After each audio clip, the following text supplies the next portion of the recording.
Chapter 1175. General Fang, what do you mean? Shi Hung looked at Fang Dingshan's expression and asked in a puzzled tone, but his expression was natural. It was obvious that he was thinking the same thing. What else? If it weren't for the 5-star army, we would have been mortal enemies with the Walla cavalry. The reason why we joined forces is because the current 5-star army is easier to bully. Once they are eliminated, I'm afraid that our cooperation will end. It's inevitable that we will fall out. After Fang Dingshan said this, he narrowed his eyes and looked at Shi Hung and Sun Guang. He didn't believe that these two people didn't think of this.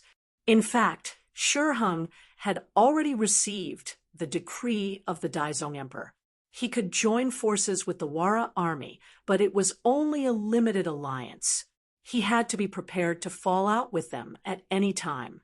After all, when it came to hatred, the hatred between the two sides was far greater than the hatred between Ming and Yang Chendong. In the past, the Wara army used to harvest grain at the border of the Great Ming grassland. Now that the Great Ming dynasty was divided into the north and the south, they were the initiators. Not long ago, Fang Dingshan led 70,000 Liaodong cavalry to harvest grain in the Wara army's territory, killing their people and stealing their livestock. It was impossible to say that there was no hatred in everyone's heart. Shi Hung was naturally very clear about these things. He knew that the hatred between the two sides was already irreconcilable, but there was one thing he couldn't figure out. Why did the Wara army choose to attack them at this time? Did they want to join forces to deal with the 5-star army? Shi Hung raised the question in his heart and then looked at Fang Dingshan, wanting to see what the other party thought. Marquis, don't look at me. The reason why they did this is probably because they think that we can't take down the first city. Since that's the case, our allied forces will have to disperse sooner or later. If they can cause us some trouble at this time, that's naturally good. By the way, Marquis, please don't forget that the Shajing city and Jingzhou city that we're occupying used to belong to the Tile tribe. Speaking of this matter, Fang Dingshan did not even hesitate. It was clear that he was not optimistic about this alliance. This had a lot to do with Fang Dingshan's personality. He was originally a very arrogant person. In his eyes, only Ming was orthodox. The 5-star army, the World Wara, and even the Southern Ming dynasty would all submit to Ming soon. His mission was to conquer them, defeat them, and establish an immortal achievement. With such thoughts in mind, he had long regarded everyone as his enemy. In that case, it would be normal for the enemy to do anything to harm him. There was nothing strange or suspicious about it. If these thoughts were known by Su Dei, he would be very happy. This proved that his plan to sow discord had succeeded. You're right. It seems that we have to be careful of them. By the way, General Tsen, how confident are you in taking down the first city? Shi Hung nodded in agreement. What Fang Dingshan said was roughly the same as what he thought. However, there was one difference. In his eyes, the 5-star army was a bigger enemy. No matter how strong the World Wara was, they were only able to move freely on the grassland. In contrast, Bagnam of Gojoseon had the ability to penetrate the hinterland of Ming. This was what he needed to guard against the most. When he thought of Bagnam of Gojoseon, it reminded him of the first city. He wanted to know how confident he was in taking down the first city. It should be soon. This time, Sun Guang was not as confident as before. It was not because of anything else. It was because the difficulty of attacking the city had increased over the past few days. The 5-star army that was guarding the city seemed to have been injected with chicken blood. They began to regain their vitality and were not as easy to deal with as they were in the beginning. However, with the advantage of besieging the city, he firmly believed that the other party would not be able to hold on for long. Therefore, it was certain that they would be able to take down the city, provided that they had enough time. Then let's speed up. Shi Hung did not intend to urge Guang. These days, the momentum of the siege was still very fierce. As the commander, he knew very well in his heart. Of course, he did not know that there was not much time left for him. By the way, General Fong, what do you think we should do next against the World Wara? Shi Hung did not forget the purpose of asking the two of them to discuss this matter. What else can we do? We'll just have to deal with whatever comes our way. In the future, we will increase the number of soldiers guarding the provisions. In addition, I will also send people to keep an eye on them. Fong Dingshan said with a relaxed expression, if the other parties still had 150,000 cavalrymen, he would be nervous. But now there were only 50,000 of them, which was even less than him. He was really not afraid. This was also because the emperor did not give an order. Otherwise, he would have dared to kill these people. Fong Dingshan said it so casually that Shi Hung also breathed a sigh of relief. This was the advantage of having strong soldiers. When dealing with things, they would have a lot more confidence. Well, then we have to pay attention to the World Wara's every move at all times. Of course, the main thing is to attack the city. As long as we take down the first city, even if they have other ideas, they will have to hold back. When we deal with the 5-star army, it will be time to go back and deal with them. General Tsin, please pay attention to this point. After going around in circles, they finally returned to the problem of how to take down the first city. Yes, I will do my best. But now, we are a little short of troops. Can we see if we can transfer some from the rear? Guang asked tentatively. These days, although the 5-star army that was guarding the city was under great pressure, they also suffered a lot of losses. The number of wounded had exceeded 30,000, and the other soldiers were also exhausted. If they could get a fresh army to join them now, then they would have a greater chance of taking down the city. Shi Hung was the military commander personally appointed by the emperor. He was in charge of all the military affairs at the front line. Only he had the final say on things like transferring troops. After hearing Guang's request, he asked very seriously, General Tsin, how many more troops do you need? Can you guarantee that you can take down the first city? Hearing that there was hope, Guang said with some excitement, there is no problem in taking down the first city. I can feel that the enemy's strength has been greatly reduced.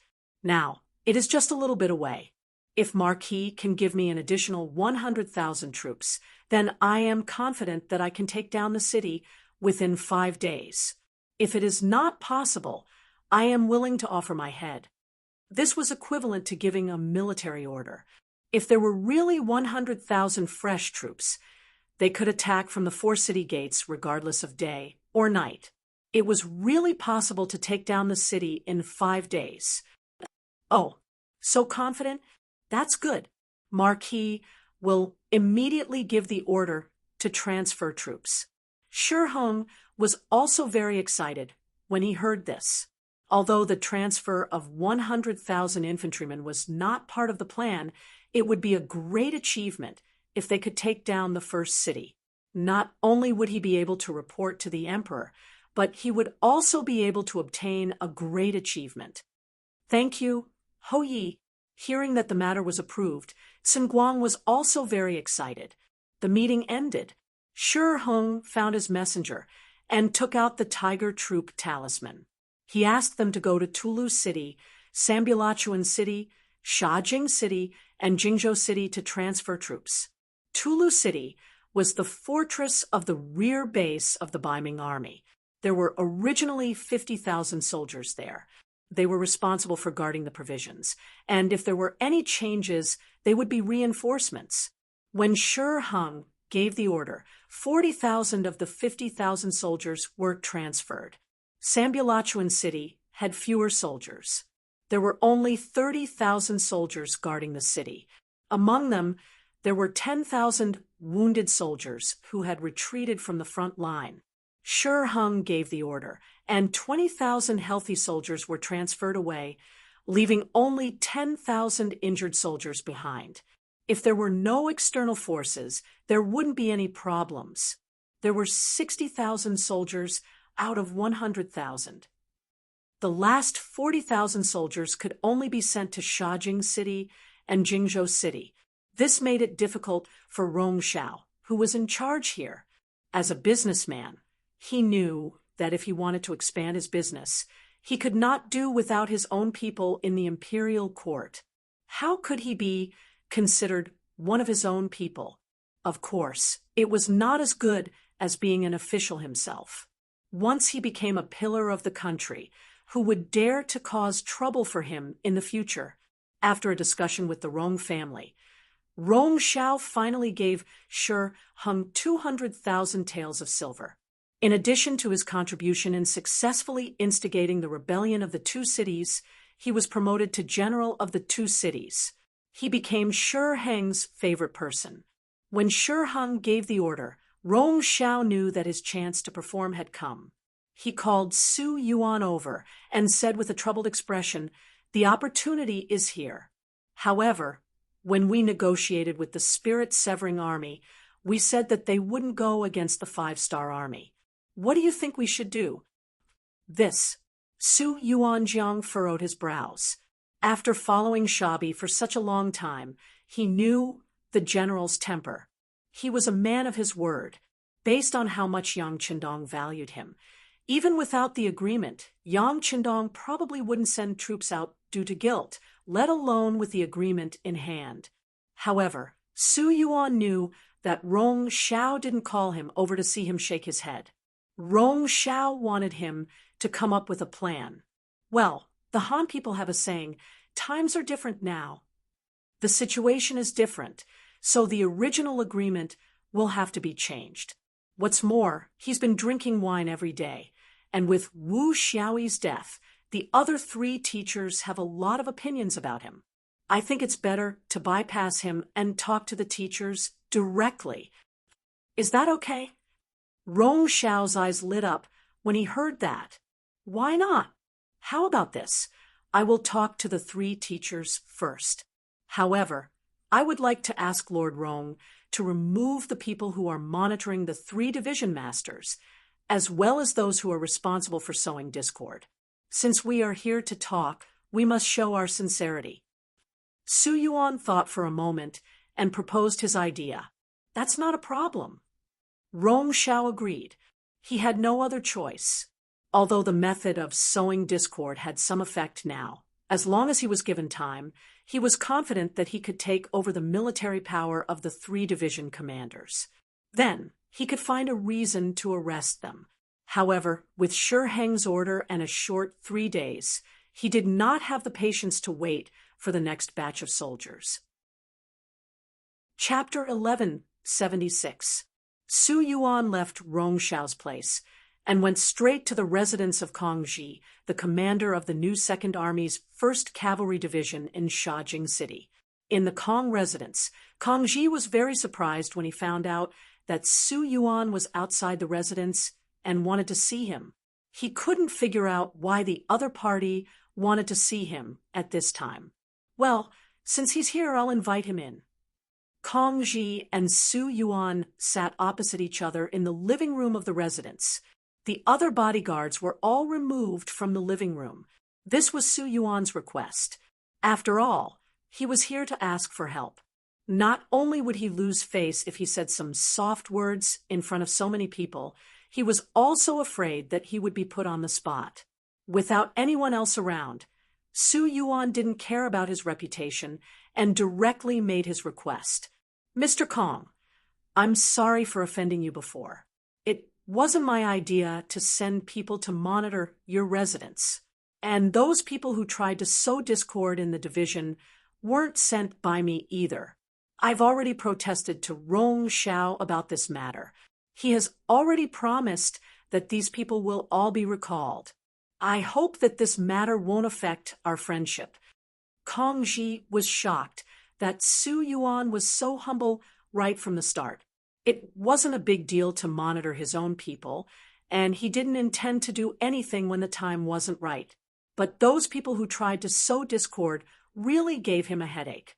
They spread unfavorable words about him everywhere in the division. At first, it was fine. With his usual character, no one believed those words. But some things were afraid of being repeated. If he said too much, it was inevitable that people would believe him. Over time, there were people in the division who started to have ulterior motives. It was just that they didn't have enough evidence. In addition, this matter was instigated by Rong Xiao. Even if he wanted to make a move, he didn't have the right opportunity.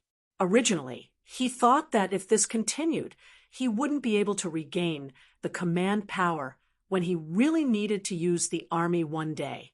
He didn't expect that Su Yuan would solve all these problems and worries. This was an unexpected surprise. Of course, since he did such a big thing for him, he must have a favor to ask of him. Kong Ji didn't believe that a pie would fall from the sky, so although he was happy, he pretended to be calm and said, "Mr. Su, we're not outsiders. Just tell me, what price do you need me to pay?" "Mr. Kong, you're really straightforward. It's like this.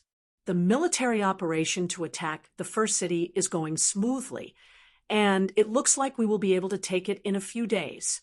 Considering the problem of maintaining the safety of that place in the future, Admiral Shi Hung ordered our new Second Army to send 20,000 soldiers to assist. The mission given was to send 40,000 soldiers.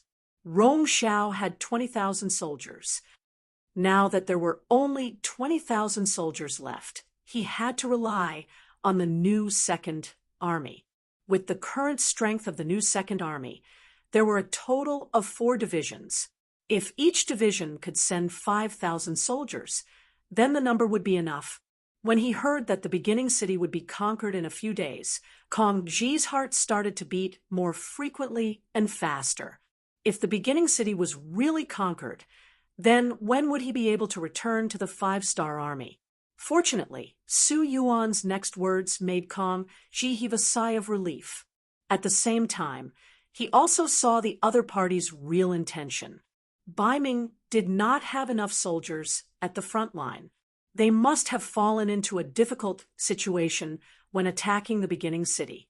Otherwise, they would not have come to beg him. After knowing the other party's purpose, Kong Ji felt relieved and started to pick up his gun. "Mr. Su, I'm sure you still remember the agreement that the military commander signed with you. The first clause is that we can't be enemies with the 5-star army anymore. We were forced to surrender. We've already let down Bugnam of Gojoseon. How can we go against our conscience and be enemies with them? We really can't do such a thing." Su Yuan revealed an expression that said, "As expected." He knew that the other party would say this. Then he smiled and said, "Mr. Kong, you've misunderstood. Didn't I say just now, these troops are not going to fight with the 5-star army. They are only responsible for the defense of the beginning city in the future. You also know that even if there is no 5-star army on the grassland, there is still the Walla cavalry and the Mongolian cavalry from various tribes. They are not so easy to deal with. The beginning city is such a big city in front of us. If we don't have enough troops to defend it, we will face the danger of losing it at any time." The reason given by Su Yuan was very suitable. Kong Ji could not find a reason to refute it. However, their division only had more than 8,000 people. If 5,000 people were transferred away all of a sudden, their strength would be reduced by more than half. This was not what he wanted to see. It was certainly a good thing to be able to remove the people who were monitoring him and spreading rumors in the army. However, how to agree to the other party's request without being heartbroken was what Kong Ji needed to consider. He did not speak for a long time. He looked at Su Yuan and asked anxiously, "Mr. Kong, say something. Sir Rong Xiao is still waiting for the news." "Well, it's really impossible to transfer 5,000 people from a division." Kong Ji had a rough idea in his mind in a short period of time. he finally spoke. As soon as he spoke, Su Yuan was immediately unhappy. Mr. Kong, what do you mean? I just said that we are not going to be enemies with the 5-star army. Wait, Mr. Su, wait for me to finish. You just said that these troops are not rushing to the beginning city to be enemies with the 5-star army. They are responsible for defending the city after taking it down. If that's the case, what do you think about this? I'll transfer 2,000 people from the division to you. Then you'll recruit 3,000 able-bodied men from the city as soldiers. In this way, won't you make up 5,000 people? The advantage of doing this is that it won't affect the combat ability of our new second army. It can also help you complete the mission. Isn't it the best of both worlds? Besides, it's just a mission to defend the city. It's not difficult. Even if they haven't undergone any training, they can still do it well. What do you think? Kong Ji came up with a way to get the best of both worlds. He needed to ensure the combat ability of a division. The organization could be incomplete, but they could be pulled and fought when there was a mission. Therefore, he had no choice but to come up with this plan. Originally, Su Yuan wanted to say something. However, when he heard this method, his attitude became a little hesitant. Since he did not reject it immediately, there was a way. Kong Ji added fuel to the fire and said, Mr. Su, why does Ming value us so much? Isn't it because our army has a certain level of combat ability? If we don't have this characteristic, who will still value us? By that time, it'll be time to get rid of the donkey after it has outlived its usefulness. If that's the case, we won't have a good ending. I'm sure Mr. Su won't have a good time either. Factions are the most important thing in the army. A good man has 3 factions. Kong Ji said these words from Su Yuan's perspective. This made Su Yuan, who was originally hesitant, finally make up his mind. Not bad. Mr. Kong, you're indeed a talented general with both wisdom and courage. You're right. How about this? I'll go talk to Mr. Rong Xiao now. Oh, by the way, about the 2,000 people that the 1st Cavalry Division will send out, please make early preparations. Sure. I'll make the arrangements now. Kong Ji thought about how some people in the division were dissatisfied with him. Some of them were simply spreading rumors. He didn't know how to deal with these people. Now that there was an opportunity, it would be good to get rid of them so that he could better control the troops. Su Yuan left in a hurry. He did not know how he told Rong Xiao, but the matter was settled. Then, the recruitment of soldiers in the 2 cities began. They were not working for the 5-star army, which was for the people. The people were not very enthusiastic about joining the army. In the end, there was no other way. The recruitment became a recruitment of able-bodied men. Who asked Shi Heng to be so anxious? Rong Xiao, who wanted to show off, had to do things well. Not only that, he also decided to personally send 40,000 troops to Beginning City to curry favor with Shi Heng. Under Beginning City, the siege was still ongoing. Since the military order was made in front of Shi Heng and Fangdingshan under the command of Guang, the attacks became fiercer and fiercer. Several times, their soldiers rushed up the city tower. Although they were eventually suppressed, at least they saw the dawn of victory. The siege was very lively. The Wara war camp under the city was unusually quiet. This kind of siege warfare was not suitable for cavalry.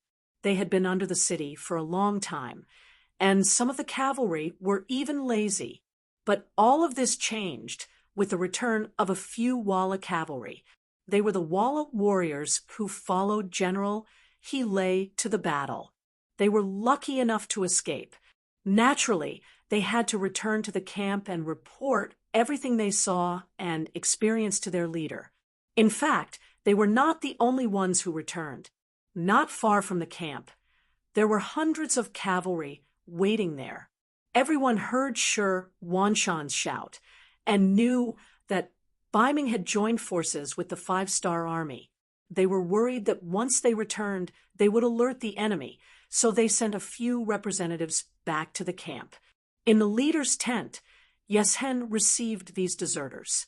After learning that he died in battle and only a few hundred of the cavalry escaped, he was so angry that he flipped the desk in front of him and said angrily, "You said that the reason why we lost was because the Ming army stabbed us in the back, right?" "Yes, leader. We saw it with our own eyes and experienced it personally. Otherwise, with our fast horses, no matter how many enemies there are, they can't stop us." Several soldiers who escaped knelt on the ground and kowtowed. "Good, good, good. What a good Ming army. I trusted them so much, but they dared to play tricks behind our backs. I'm going to find Shiheng and ask him for an explanation." Yeshen could not suppress his anger and was about to leave the tent. "You can't." A figure blocked his way, and then that person knelt on the ground. "Leader, you can't do that. Ming and the Five-Star Army have joined forces. If we go to them now, not only will it not have the slightest effect, but it will also alert them. If we don't do it well, they will do harm to our leader." The person who spoke was the deputy general that Yeshen had just promoted, Chao Lu. In Mongolian, it meant stone. Chapter 1177. This person was very burly and had good skills. More importantly, he was not only a boorish man, but he also had his own ideas when he encountered problems. Ever since he was discovered by Yeshen, he was promoted to be a deputy general by his side, in charge of his own safety. Sometimes he would even lead troops to become a general. When Chao Lu blocked the way, Yeshen wanted to kick him away out of anger. However, when he heard that the Ming army would be a threat to his safety, he quickly calmed down. Whether it was the battle with Tuatuabuhua or the battle with the Five-Star Army, although he had failed many times, he still lived until now because of his carefulness. For such a person, if you asked him to take risks, he would never do such a stupid thing. Since he could not meet Shiheng, there were some things that he could not figure out what was going on. He could not help but feel a little unwilling. He suppressed his anger and asked Chao Lu, "Let me ask you, do you think the Ming army and the Five-Star Army have really joined forces?" "I don't know, but I don't think so. If that's the case, why are they attacking the beginning city so fiercely? Moreover, they did not ask for our help from the beginning to the end. This makes no sense." Chao Lu shook his head. "That's right.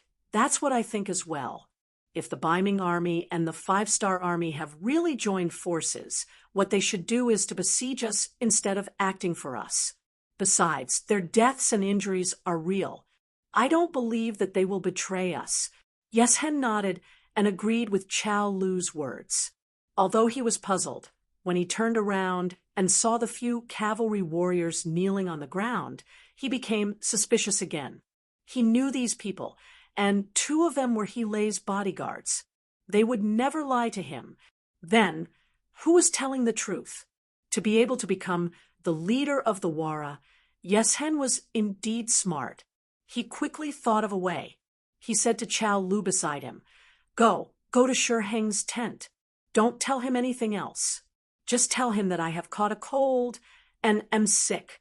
Ask him to come and see me." When he heard that he was going to Shiheng's tent, Chao Lu's heart skipped a beat. He thought that the leader wanted him to question the other party. However, when he heard that it was just a message, he immediately felt relieved. "Leader, you mean to bring Shiheng to our camp, and then you can question him yourself? Not bad." He nodded his head in satisfaction. He was happy for Chao Lu's intelligence. At the same time, he said, "I want to ask him myself. What's going on? If this is really a trap set by the Five-Star Army, then he needs to give me an explanation and give me enough compensation. 100,000 elite cavalrymen. Just thinking about it makes my heart ache." After years of constant battles, Yeshen's strength had been greatly reduced. Now, he only had 50,000 cavalrymen with him and 80,000 cavalrymen in the Hanoi headquarters. In total, he only had 130,000 cavalrymen left. This time, he had lost nearly half of his forces. Anyone would be heartbroken. After knowing Yeshen's intention, Chao Lu knew what to do. He agreed and left the tent. In view of the fact that the provisions were almost burned, Shi Hung increased the surveillance of the Walla army camp. When a few cavalrymen suddenly entered the Walla army camp, he became alert. Although he didn't know where these cavalrymen came from or what they wanted to do, he instinctively became vigilant. At this moment, Chao Lu came. Using Yeshen's illness as an excuse, he asked Shi Hung to go to the Walla army to discuss the next step of the battle plan. "Oh, Leader Yeshen is sick. Is there anything wrong?" "Sai, how could such a strong body get sick just like that? How about this? I'll immediately send people to bring a skilled doctor. As for Marquis, he's really busy with military affairs, so he won't go." Just like how Yeshen didn't dare to come to his tent, Shi Hung was also afraid of death. Who knows if he's really sick, or if he's just trying to trick me to go over and harm me. Not only did Shi Hung not go, but he also wanted to send a doctor with him. Chao Lu, who was afraid of being exposed, of course didn't agree. He could only say that the leader's illness wasn't serious.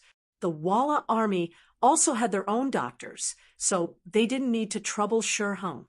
As for the discussion of the battle plan, they would wait until their leader recovered. Chao Lu came in a hurry and left in a hurry. Looking at his back, Shi Hung coldly snorted. "This is clearly a trick to trick me into going to your camp. It seems like there really is something wrong with the Wara army. Someone go invite General Fong over for the discussion." Not to mention that Shi Hung was already on guard when Chao Lu returned to the camp and told him what happened. Yeshen's expression changed again and again. "So, Shi Hung is guilty and doesn't dare to appear?" "Yes, leader, that's the feeling I get. It seems like there really is something wrong with the Ming army." Chao Lu expressed his feelings. "But why would they do this? Don't they know that compared to us, the 5-star army is their biggest enemy? If we let it continue, sooner or later, Ming will regret it." Yeshen didn't understand and sighed. Then he shook his head and said, "Forget it. Since we're not on the same side, there's no point in staying here. Let's just leave." Knowing that there was danger, Yeshen wouldn't stay here and be a live target. Leaving was what he thought he should do, but he didn't expect that Chao Lu would stop him. "Leader, this matter can't be rushed. We just went to find Shi Hung during the day. If we prepare to retreat now, they'll definitely notice. I don't think the Ming army has any intention of targeting us right now. Why don't we wait and see? We'll leave when they relax. This way, we'll be safer." Knowing that Hulu was right, Yeshen nodded in agreement. "That's good too. In order to confuse them, we'll tell them that I'm sick and won't be around for 2 days. But you have to find those generals in private and tell them to prepare to retreat at any time. As long as we can leave here safely, some things should be thrown away." After sighing, Yeshen came to the bed in the tent and laid down. He was really going to pretend to be sick. In the Ming army's main tent, Shi Hung found Fong Dingshan and told him about Hulu's intentions. Then he asked for his opinion. "General Fong, in your opinion, does Yeshen want to harm Marquis?" Fong Dingshan didn't respect Shi Hung from the bottom of his heart. Especially after working together for a while, he found that this person was very afraid of death after he got a high position. His ability was only above average, and he was even worse than Fong Dingshan in some aspects. Fong Dingshan only had his current position because of his good luck and seniority. If Shi Hung died in battle, then the position of commander would fall on Fong Dingshan's head. Therefore, Fong Dingshan really hoped that something would happen to Shi Hung. It would be best if he was killed. Of course, he wouldn't show any of this. When he saw Shi Heng's fear of death, Fang Dingshan despised him in his heart, but he said with a nonchalant expression, "That shouldn't be the case. The Walla army only has 50,000 cavalry. If they really hurt you, they won't be a match for our Ming army. Is Commander overthinking it?" After Fang Dingshan's explanation, Shi Heng's worries were mostly gone. Thinking about it, if they really wanted to harm the Ming army, the Walla army would have acted before the 100,000 cavalry left, and not now. Now that there was no news of the 100,000 cavalry leaving, it was indeed not the time to act. He shook his head and said, "It seems like Marquis is overthinking it." "Commander, you must be overthinking it." Fang Dingshan chuckled. At this moment, a soldier outside the tent asked to see him. The moment he entered the tent, he confirmed that he was indeed sick. Now, the news had spread throughout the entire Walla cavalry camp. Under normal circumstances, when a general was on the battlefield, even if he was sick, he wouldn't tell anyone. This could easily affect the morale of the army. Therefore, Shi Heng never thought that Yeshen would pretend to be sick. "Okay, you can leave." After telling the soldier to leave, Shi Heng chuckled. "It seems like Marquis is overthinking it.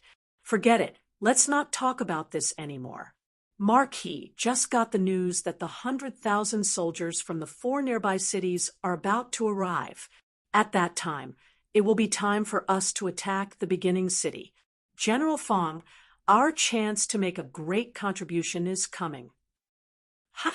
Then I shall congratulate you in advance, Commander." Fang Dingshan cupped his hands together. Then there was a burst of laughter in the tent. 50 miles away from the northeast of the beginning city, an army that stretched far away was gathering here. They were the troops of Bugnam of Gojoseon, Yang Qindong, who had rushed here from the direction of the Wulubone River. In fact, they had been here for more than a day. Considering that the other troops had not yet arrived at the designated location, Yang Qindong ordered the army to stop and rest. Everyone was exhausted from the rapid march. Next was the counterattack, and their physical strength must keep up. "Tell the soldiers to eat some dry food, rest more, and don't light a fire." Yang Qindong instructed the captain of the Longwei 1st Brigade. Chiu Vi took the order and left.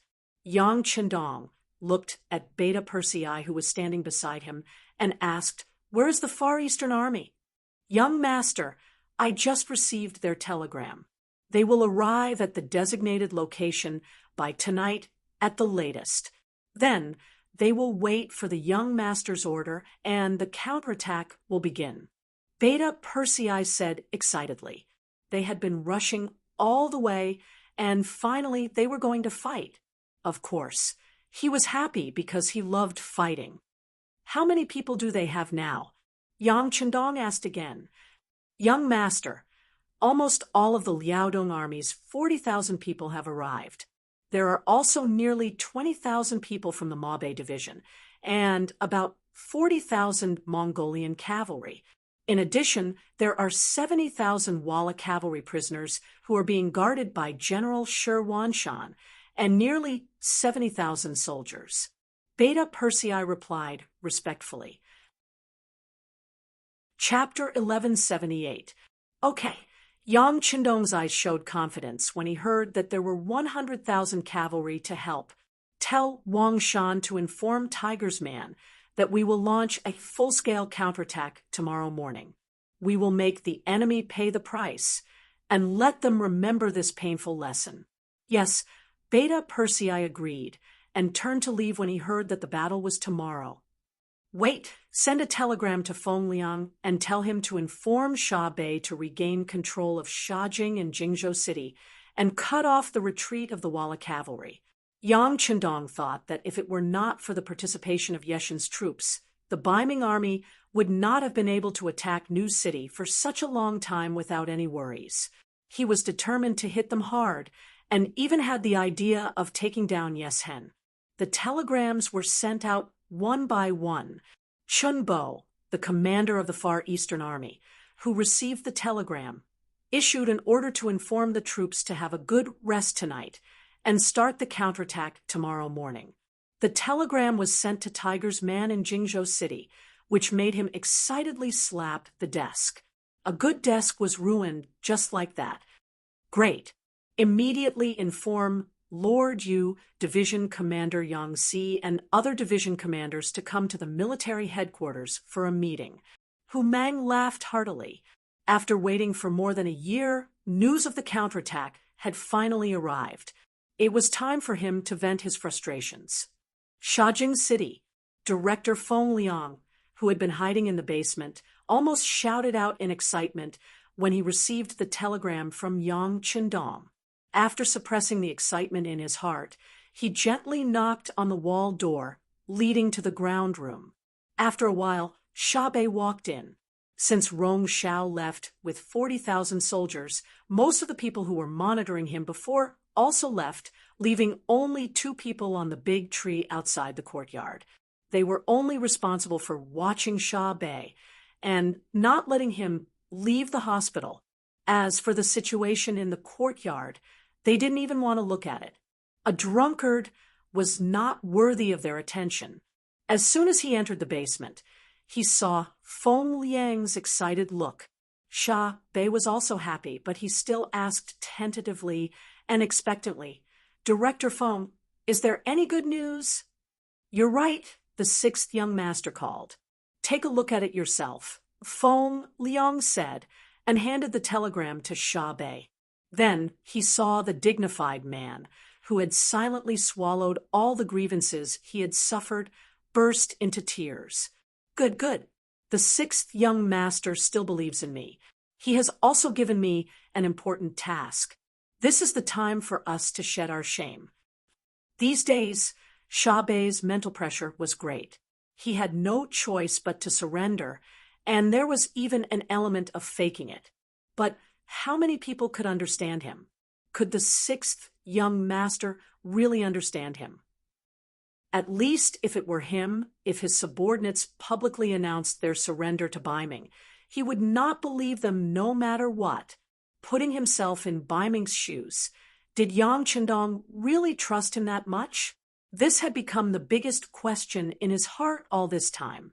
Even though Feng Liang appeared in front of him, he was still very happy. However, this did not mean that the 6th young master really believed him. What if the 6th young master came to calm him down? Before he got the final answer, he could imagine how worried Xia Bei was. Now that he saw this telegram, he could finally be relieved. If Yang Qindong did not really trust him, how could he tell him the war plan in advance? When he thought about how the 6th young master still believed in him despite what he had done, Xia Bei felt like a gentleman would die for his bosom friend. What was not worth risking his life for? After he calmed down and walked out of the basement, Xia Bei's spirit changed at this moment. "Steward, do 2 things. First, bring people to kill that annoying fellow on the tree outside the courtyard. Second, inform Kong Ji and the other 2 teachers to come to my place for a meeting." The aura of a superior reappeared on Shibi's body, and his words were clear and forceful. The steward, who was originally a little stooped, suddenly straightened his body at this moment. He asked as if he did not know his master, "Master, killing people, this, don't be afraid. The weather will change soon. Some bed bugs should be dealt with very early," Xia Bei said with an imposing manner. Shajing City was nearly 1,000 miles away from the first city. It was unknown how long it would take for the news of the counterattack to arrive. He could prepare in advance here and did not have to worry about the news being leaked. Seeing that Xia Bei was so confident, the steward, who had been holding his breath for a long time, immediately said, "Yes, master. Don't worry. I'll arrange it now." They were just 2 soldiers in charge of the surveillance mission. When they were still leaning against the tree trunk to rest, 2 arrows suddenly pierced into their bodies.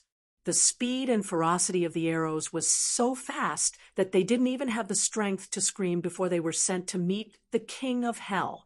After an hour, Kong Ji and the other 2 division commanders rushed to the new Second Army's military headquarters and saw Xia Bei, who had changed into a brand new general's military uniform. You're here. Take a look. Wearing the 5-star Army's military uniform is still the best. Xia Bei laughed and turned around. Military commander, you're... Kong Ji asked in confusion, but he already had a vague feeling in his heart. Come, it's time to tell you the 6th Young Master's plan. Division commanders, listen up, Xia Bei said in a powerful voice. The 3 division commanders stood up straight because of this. The long-lost feeling returned to their bodies. Su Mansion. Su Yuan was eating dinner. Compared to normal people who only ate 1 dish, or at most 3 or 4 dishes, he had more than a dozen dishes in front of him. Not only that, but there were also 2 beautiful women by his side. Ever since he submitted to Ming, Su Yuan's life had fallen into debauchery. No one came to control him, and no one dared to control him. This made him more and more lawless and unruly. Especially after Rong Xiao left, the entire city was completely under his control. He had even less scruples. Even when he ate, he was very ostentatious. He did not even need to use his hands. Instead, he needed someone to feed him, and it had to be a beautiful woman who fed him. While he was enjoying everything, he did not know that his brothers from the 1st Cavalry Division, led by Kong Ji, had surrounded the courtyard. His military power had already fallen. Those old brothers he trusted were either poisoned to death at home by the concubines of the CIA agents, or were ambushed and killed or captured by Kong Ji, and the others on their way home or to the barracks. As for the infantry division, although there were 2 or 3 old brothers who escaped the net because of their lack of strength, Xia Bei personally led the army into the barracks and dismembered them. Su Yuan was a selfish person, ever since he took control of the military and took over Xia Bei. Even if there were benefits, he would only share them with those old brothers. As for the ordinary soldiers under him, he did not care at all. The soldiers who were used to receiving high salaries from the 5-star Army suddenly lost their source of income. Even if it was pitifully little, which one of them did not feel angry in their hearts. So when they saw Xia Bei wearing a general's uniform and leading troops into the barracks, not only did they not resist, but most of them even helped him to capture those who wanted to resist. The military incident ended with loud thunder and small raindrops. From the beginning to the end, there was no movement at all. Su Yuan, who had been enjoying himself in the mansion, did not notice at all. Until the housekeeper rushed into the dining room in a panic. Su Yuan was still lying in the arms of the beautiful woman and saying some dirty words. Old master, something bad has happened. After the housekeeper rushed in, his legs went soft and he knelt on the ground. What's going on? Su Yuan frowned slightly. He was very angry at the housekeeper's performance, and he was even angrier that such a good atmosphere was disturbed. Su Yuan still had an indifferent expression, but in the eyes of the housekeeper, he was angry that he did not fight back. However, he still knelt on the ground and trembled as he said, "Old master, outside our mansion, there are a lot of soldiers. They have surrounded us." "Oh, what?" Su Yuan, who suddenly realized what was going on, was also shocked. Then he stood up from the beauty's arms and asked loudly, "We're surrounded. What the hell is going on? Which part are they from?" "Old master, you should go out and see for yourself." The housekeeper really did not know how to explain or how to answer, but he believed that facts spoke louder than words. Looking at the steward's appearance, Su Yuan had a bad feeling in his heart. However, the habit of being in a position of power made him not lose his head out of fear. Instead, he shouted towards the outside of the hall, "Men, bring me my weapons and armor." Su Yuan, who had put on his armor and picked up his weapons, opened the door with more than 40 bodyguards in the mansion. Who dares to surround this general's mansion? You want to die? As soon as the door opened, a loud roar was heard. This was the preemptive strike. Su Yuan wanted to use this method to intimidate the people who came. As long as the other party was scared, he could take the opportunity to leave here and go to the military camp to mobilize soldiers. At that time, whoever came to find trouble with him would die a horrible death. However, the result was destined to disappoint him. Not only did his roar not intimidate the people around him, but a loud laugh was heard instead. The person said, "Mr. Su, you are so arrogant. Looks like you really have the prestige of an official after becoming a Ming official. You dare to kill anyone." The voice was so familiar. Su Yuan looked towards the source of the voice and saw his former colleague, the commander of the 1st Cavalry Division, Kong Ji, riding on a horse and looking at him with a smile on his face. What was even more eye-catching was that the other party was wearing the green uniform of the 5-Star Army and the white cape of the division commander. He looked majestic and heroic. The person who came was actually Kong Ji. Su Yuan knew that it was impossible to use his status to intimidate others. His expression changed from anger to a smile and said, "I was wondering who it was. So it's Mr. Kong. But what is the meaning of this? Why did you bring so many people to my mansion? Is there a military operation? Why didn't I know about it?" Chapter 1179. He was just pretending to be confused. The other party had already surrounded his residence. It was obvious that they were coming with a strong momentum, not to mention that they were wearing the military uniform of the 5-Star Army. However, Su Yuan deliberately ignored this. He didn't mention it because he wanted to stall for time. He believed that the news of his mansion being surrounded must have spread. Perhaps if he held on for a little longer, his old brothers would come and rescue him. Seeing that Su Yuan was still talking nonsense, Kong Ji shook his head. This person was a little smart, but only a little smart. He didn't have a long-term vision. He was destined to not achieve anything big. "Sigh, Mr. Su, you don't have to pretend anymore. You should be able to see why I'm here. I think it's better for you to surrender so that you won't lose face in front of so many people." Kong Ji pointed out the truth. This was the same as poking through the last layer of window paper. It was somewhat out of Su Yuan's expectations. He couldn't help but be surprised. Hearing Kong Ji's confident tone, could it be that he had already taken over the entire Shajing city? If that was the case, then he was really in danger. But how could he do it? Not only was there his infantry division here, there were also the 1st Cavalry Division, the 2nd Cavalry Division, the 3rd Cavalry Division, and other troops. How could he, a small commander of the 1st Cavalry Division, convince them all? Unless Commander Ibei stood up personally. When he thought about Ibei, shouldn't he be drinking in his mansion now? Right? Why didn't the two people who usually kept an eye on the new 2nd Army report today? They should have sent a message before dinner. What was going on? Were they scared by the appearance of Kong Ji and the others? Even at this time, Su Yuan still didn't think that Ibei would stand up one day. After all, he was the one who wrote the public surrender letter. In order to please Ming, he even killed his guard captain, Wu Xiaoi. Such a person was basically useless. In a short period of time, it could be said that a myriad of thoughts ran through his mind. The final result was that they could still fight. Kong Ji first looked at the soldiers surrounding his mansion and found that most of them were still wearing the uniforms of the Ming army. He immediately felt confident and stopped talking to Kong Ji. Instead, he said to the soldiers, "Brothers, Kong Ji has lost his mind and wants to deal with me.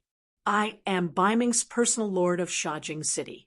You want to deal with me because you want to fall out with Ming. But have you thought about the consequences? You'll be beheaded, and your family will be implicated. Needless to say, Su Yuan's shout did cause a certain amount of disturbance in the army. Even now, there were still many soldiers who didn't understand what was going on. It was only out of habit that they followed their commanding officer to carry out the mission. Just now, outside the mansion, when they saw that Su Yuan's mansion was surrounded, some people were confused. Now that these words were said, many people's faces changed dramatically. Some even looked at the leader, Kong Ji, with a somewhat different gaze. This change fell into Su Yuan's eyes and naturally made him very happy. He immediately added fuel to the fire and said, "This is clearly Kong Ji wanting to offend his superiors. This is all his own idea. Brothers, don't be confused and make mistakes with him. How about this? I will only catch the ringleader and don't care about the accomplices. If anyone is willing to follow me, it will be a meritorious performance. Later, not only will I not hold him accountable, but I will also reward him." The soldiers who were originally at a loss and muttering in their hearts became more hesitant after hearing Su Yuan's shout. Some people were even considering whether to stand by Su Yuan's side. Kong Ji didn't expect that at this time, Su Yuan could still make such a counterattack. He couldn't help but be amused for a moment and said, "What? Is this the final battle of a trapped beast? Do you really think that I didn't prepare at all before coming here? Humph, if you want to die, then this division commander will fulfill your wish. Come, invite the commander." Just a moment ago, Si Bei had already arrived, but he didn't stand out. Instead, he stood outside the team. Kong Ji had already seen this. He thought of what Commander Si Bei said in the previous meeting. He said that he didn't want to face the traitor Su Yuan, so he didn't have the intention to invite the commander. But now, the morale of the army was obviously shaken. If the commander didn't come out, then it was very likely that there would be a problem. The moment Si Bei called for the commander, the crowd in the team panicked. Just as many people looked around, Si Bei appeared. He was wearing the 5-Star Army's uniform, especially the shining golden beads on his shoulder. Even though the sky was about to turn dark, they were still very dazzling. Si Bei finally appeared. When Kong Ji called for the commander, Su Yuan felt that something was wrong. This seemed to be completely out of his control and even imagination.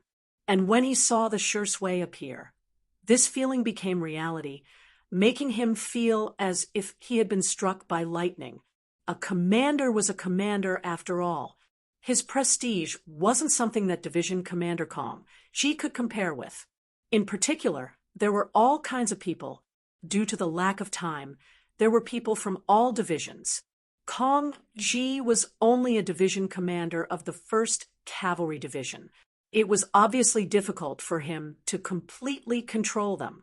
But when it came to Si Bei, this wasn't a problem. As a commander, which soldier wasn't his former soldier?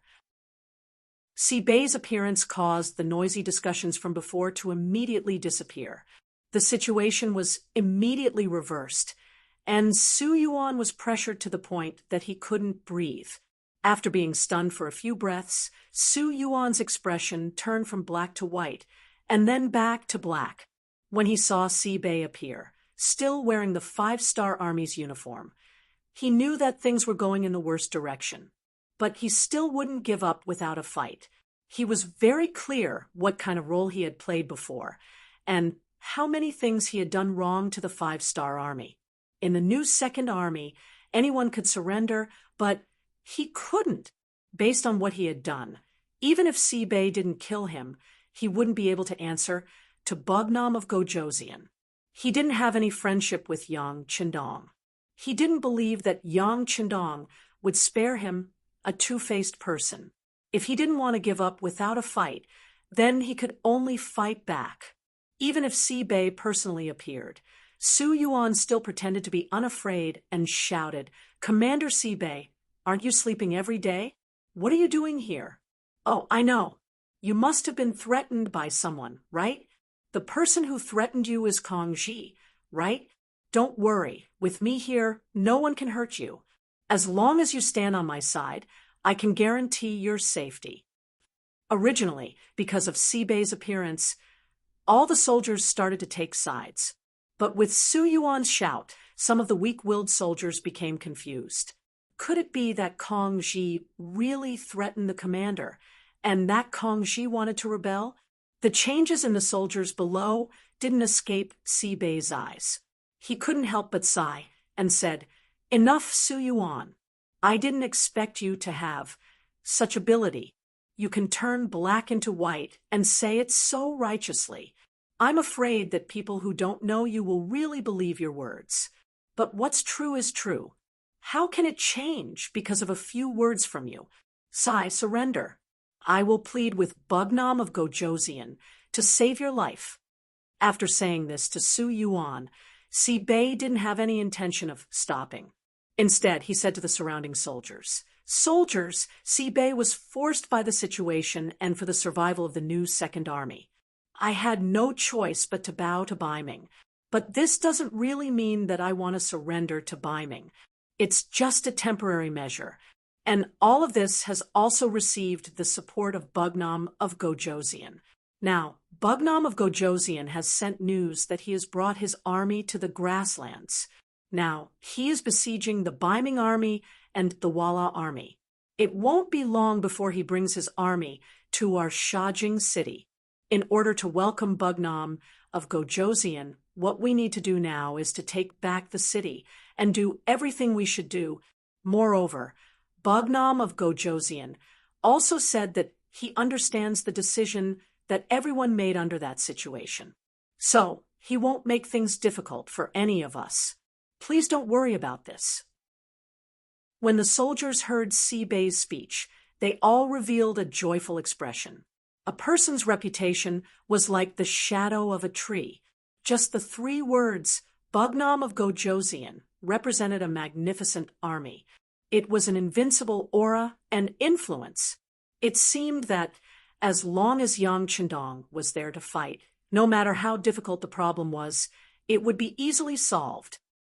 Long live Bugnam of Gojoseon! Long live Bugnam of Gojoseon! No one knew who took the lead to shout, but at that moment, many people shouted loudly. Even the few bodyguards behind Su Yuan hesitated for a moment before they put down their weapons and shouted loudly. To others, the thunder-like shouts were shocking, but to Su Yuan, it was no less than a death sentence. He knew that the overall situation was set, and he could not turn the situation around. Thus, he fell into a state of madness. He suddenly pointed at Sibei and said, You are a villain, a fickle villain. Villain, you are talking about yourself, right? The 5-star army has treated you well, and Bugnam of Gojoseon has treated you even better. You actually secretly contacted Ming and thought of betrayal. People like you are the one who is shameful. This time, without Sibei saying anything, Kong Ji had already started to scold. Unlike Su Yuan, who got his position as a division commander with Sibei's help, Kong Ji's position as a division commander was personally appointed by Yang Chendong. Moreover, Kong Ji was a Han Chinese. He had once served in the 5-star army and performed well, although he was not Yang Chendong's student. In terms of loyalty, he was much stronger than a foreigner like Su Yuan. Su Yuan, who had already gone crazy, did not pay attention to Kong Ji. Instead, he looked at Sibei and said, "Tell me, did you never trust me? You are lying to me, right?" Chapter 1180. She shook her head. If she didn't trust Su Yuan, she wouldn't have taken the initiative to ask Yang Chendong for the position of infantry division commander. It could be said that her one-sided kindness had harmed the other party. But now, there was no need to explain this. She didn't say anything, which made Su Yuan burst into laughter. I knew it! Ha ha ha! You never trusted me. You're a despicable person. For your big plan, you don't care about anyone's life. Even your guard captain, Wu Xiaoyi, you killed him without hesitation. A person like you is inhumane. Whoever follows you will be betrayed by you sooner or later. Bullshit! Kong Ji was still the one who shouted. The matter of guard captain Wu was originally discussed with the military commander. He also volunteered. If he didn't do that, how could you rest assured that the military commander had really surrendered? He used his own life to ensure that our entire new Second Army didn't scatter and fall into chaos. He is the biggest hero. Kong Ji's eyes turned red when he talked about Wu Xiaoyi's matter. Wu Xiaoyi's death was his own request. At that time, Kong Ji and Shibei both shed tears after hearing it. Now, it seemed that everything was worth it. If it wasn't for this, even if Shibei wasn't harmed by Ming, she would have been forced to go somewhere else. In this way, it would be very difficult for the new Second Army to unite and form a joint force. The sacrifice of one person in exchange for the integrity of an army was worth it no matter how one looked at it. And the person who sacrificed himself was naturally a great hero. Su Yuan, who just found out the truth, widened his eyes in disbelief.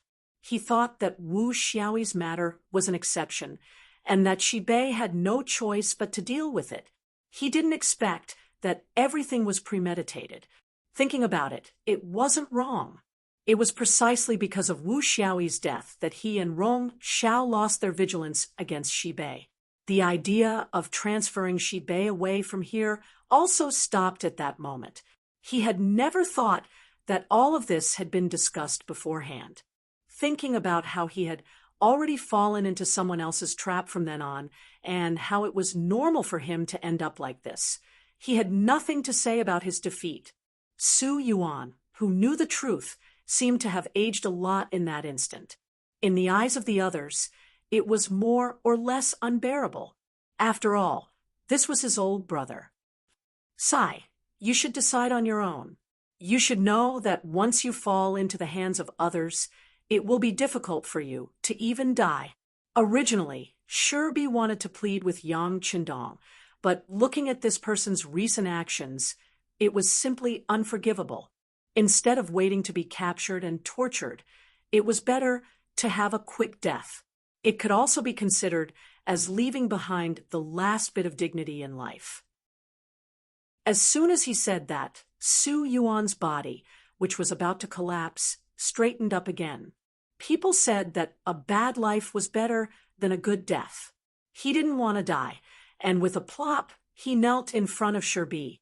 Military commander, I don't want to die. We are old brothers who have gone through fire and water together for many years. Please spare my life for the sake of my hard work, even if I didn't make any contributions. Bugnam of Gojoseon admires you so much. As long as you are willing to plead for mercy, he will definitely spare me. As he spoke, he crawled on the ground and quickly came under Shirbi's mount.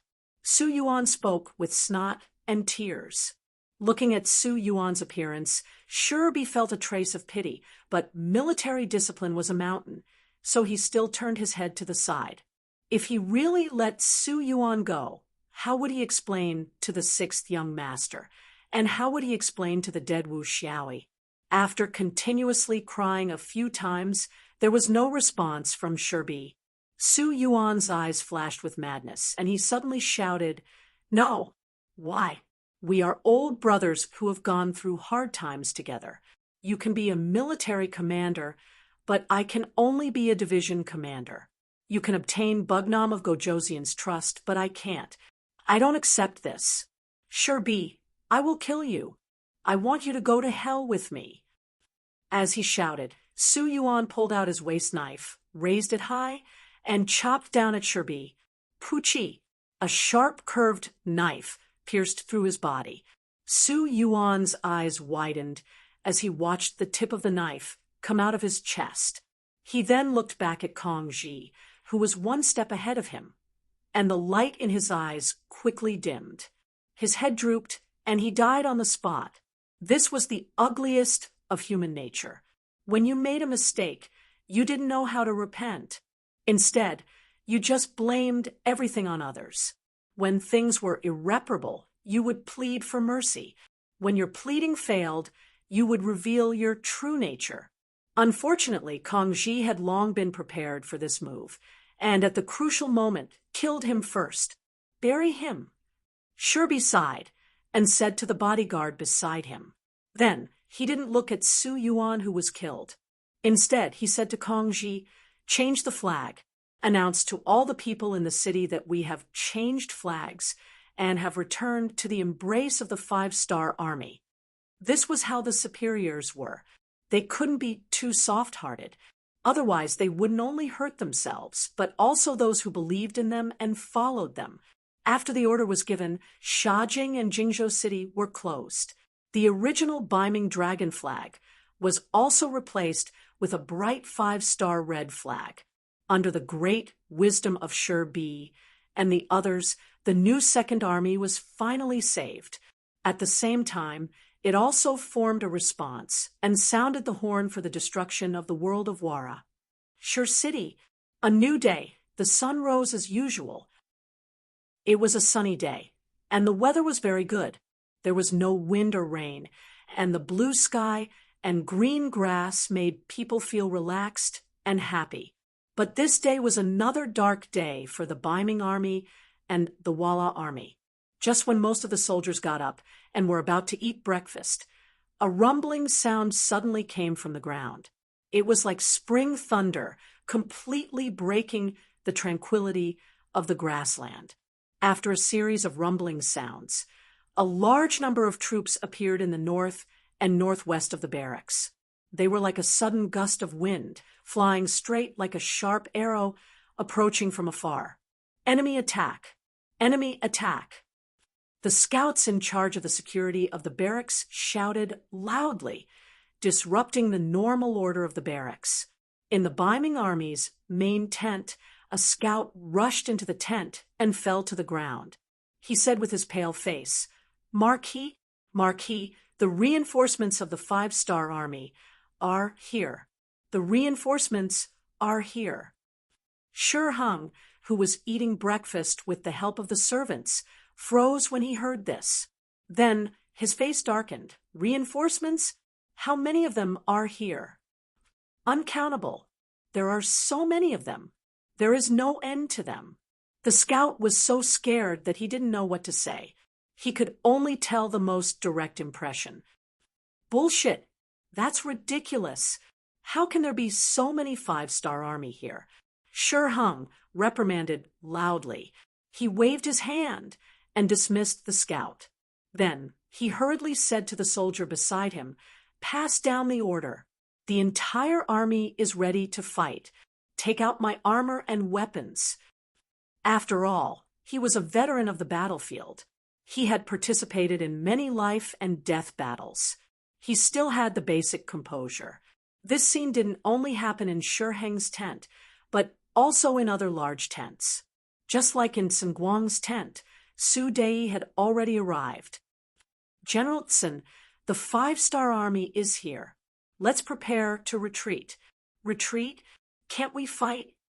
Sun Guang said with some dissatisfaction. Usually, Su Dei was quite brave. Back then, they were able to break through the outer city of Shur City by relying on his bravery. But now he became so cowardly. "Fight? How do we fight? Why don't you go out and take a look?" Su Dei shook his head bitterly. He was very clear about Sun Guang's courage. However, if he could still say these words after seeing the lineup of the 5-star army, then he really had to admire him. Sun Guang, who was a little suspicious, really walked out of the tent. When he saw the endless cavalry of the 5-star army not far away, he almost rolled down from the platform. He was already sweating profusely. He looked at Su Dei and said anxiously, "Retreat, retreat. Everyone retreat." "Roger." This was the answer Su Dei wanted. He didn't have the slightest intention to remind Sun Guang that Shi Hung hadn't given the order to retreat. What he wanted was to create chaos without fighting. This would be more beneficial for the expansion of the Bagnam of Gojoseon army. Sun Guang ran away without any backbone. At this moment, Shi Hung was still arranging the defense at the front line. The 70,000 Liaodong cavalry were already eager to fight. Fang Dingshan rode on a tall horse with excitement in his eyes. He had long heard about how powerful the cavalry of the Five-Star Army was. Today, he could finally see who was better. This had always been his dream. He wanted to defeat the Five-Star Army in front of so many people and tell the world that the Liaodong cavalry was the strongest. Rong Xiao also came and stood beside Shi Hung. At this moment, his eyes were filled with determination. This was his first time fighting a war. He had never experienced such a cruel scene before. He thought that fighting a war was just as exciting as storytelling. He didn't know the dangers and bloodshed in it. Rong Xiao's confidence came from the 100,000 soldiers behind him. In his heart, he was secretly happy that he could perform well in front of Admiral Shi Hung. In his opinion, his side had a few 100,000 cavalry and infantry. It was enough to fight against the reinforcements of the Five-Star Army. Perhaps it would be a great achievement, a great contribution, compared to Rong Xiao's calmness. Shi Hung, who was riding on the horse, had a worried look on his face. He had a feeling that since the reinforcements of the Five-Star Army appeared so openly, they must have come prepared. Then what was their backup plan? Was it just a cavalry charge? Facing the Ming army that was making all kinds of preparations, there would be no victory in this kind of charging formation. Was the Five-Star Army crazy? Why did they choose to fight like this? Just as Shi Hung was thinking about the reason for all of this, where was the Five-Star Army's backup plan, and how to fight this battle, a messenger appeared with a panicked expression. Marquis, bad news, bad news. Chapter 1181. What's the matter? Why are you so panicky? How can you be so calm? Looking at the cowardly side of his subordinate, Shi Hung reprimanded him. He had already decided to punish this messenger after the big battle. Without paying attention to Shi Hung's displeasure, the messenger knelt on the ground and said with a trembling body, "Marquis, the Walla army has retreated. They didn't have the intention to greet us and rushed out of the barracks." And, hearing the news that the Walla army had retreated, Shi Hung's eyes narrowed for no reason, and he had a bad premonition. During this period of time, everyone had been on guard against each other, and they were no longer as sincere as they were at the beginning. However, even though he was mentally prepared, Shi Hung was still very angry when he heard that they had retreated without fighting. Got it. You just said that there's more. What else? There's more. Deputy Chief Guang has escaped with 50,000 infantrymen under him. As if he had exhausted all his strength, the messenger mustered up the courage to finish speaking. Ah, what? Hearing this news, Shi Hung's expression changed drastically. He turned around abruptly, and the sword on his body was placed on the messenger's neck. With the cold sword on his neck, the messenger's face suddenly turned pale. However, since Shi Hung had asked this question, he had to answer it. He could only continue to speak. Just now, Deputy Chief Guang has retreated with his troops. They withdrew all the troops that were attacking the city and fled to the south. Ayaya, Guang, you've ruined Marquis' plan. Hearing that Guang had also escaped, Shi Hung's expression changed drastically. Although Guang only had 50,000 soldiers in his hands, he was responsible for attacking the first city. Once they retreated, the Five-Star Army in the first city would no longer be in danger. At the same time, they might be behind him. If that was the case, how could he resist? Not to mention, after days of bitter battles, the 50,000 soldiers under Guang had experienced life and death situations. They could be described as elites. Once they left, not only would their combat power be greatly reduced, they would also not be able to find a replacement. Guang's escape added even more uncertainty to the battle.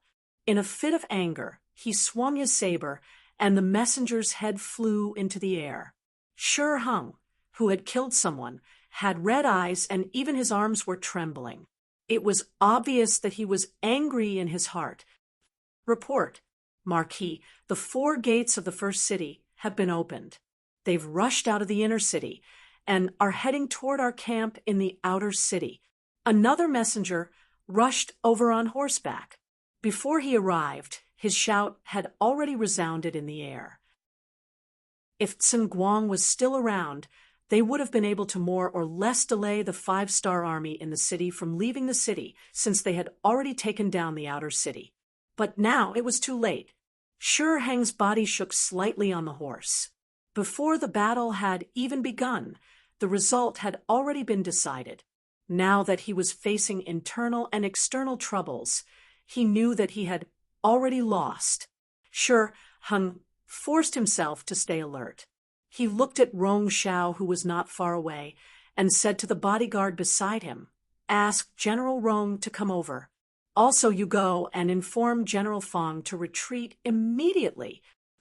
Rong Xiao was still riding on his horse, feeling the tense atmosphere before the battle. For him, who was on the battlefield for the first time, this feeling was very exciting. It caused his adrenaline to rise uncontrollably. His face also turned a lot redder because of this. "General Rong, Marquis wants to see you." The bodyguard walked over and conveyed Shi Heng's military order. Okay, thank you for your trouble." Rong Xiao was very excited when he heard that Shi Heng wanted to see him. He, who had focused all his attention on the battlefield, did not know what had happened behind the scenes. If he knew, he would not be happy but scared to death. He came in front of Shi Heng with an excited face. He tried his best to appear calm in order to leave the best side of Shi Heng. "Not bad. It's General Rong's first time on the battlefield. Yet you're so calm. You truly have the demeanor of a great general." Shi Heng, who was trying his best to raise his spirits, praised Rong Xiao. This time, whether they could successfully escape or not depended on this person. "Thank you, Marquis, for your praise. This is all because of your leadership." Rong Xiao did not dare to take the credit. "Very good. You are not anxious or impatient. Not bad.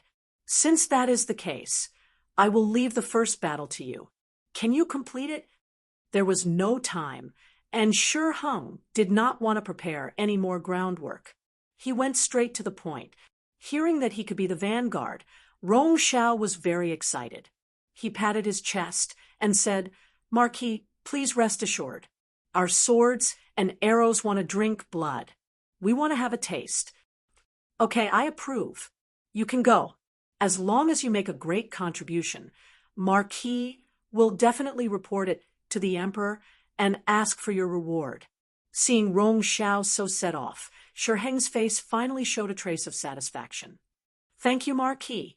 Rong Xiao cupped his fists and said gratefully. He then turned around and rode away.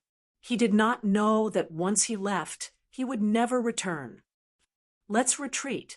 After looking at Rong Xiao's back, Shi Heng turned around and left. War was like this. It was either you die or I live. In order to survive, he could only sacrifice Rong Xiao and his 100,000 troops. On the other side, Shi Heng's order also reached the ears of Liaodong Iron Cavalry General Fang Dingshan. "You want us to retreat?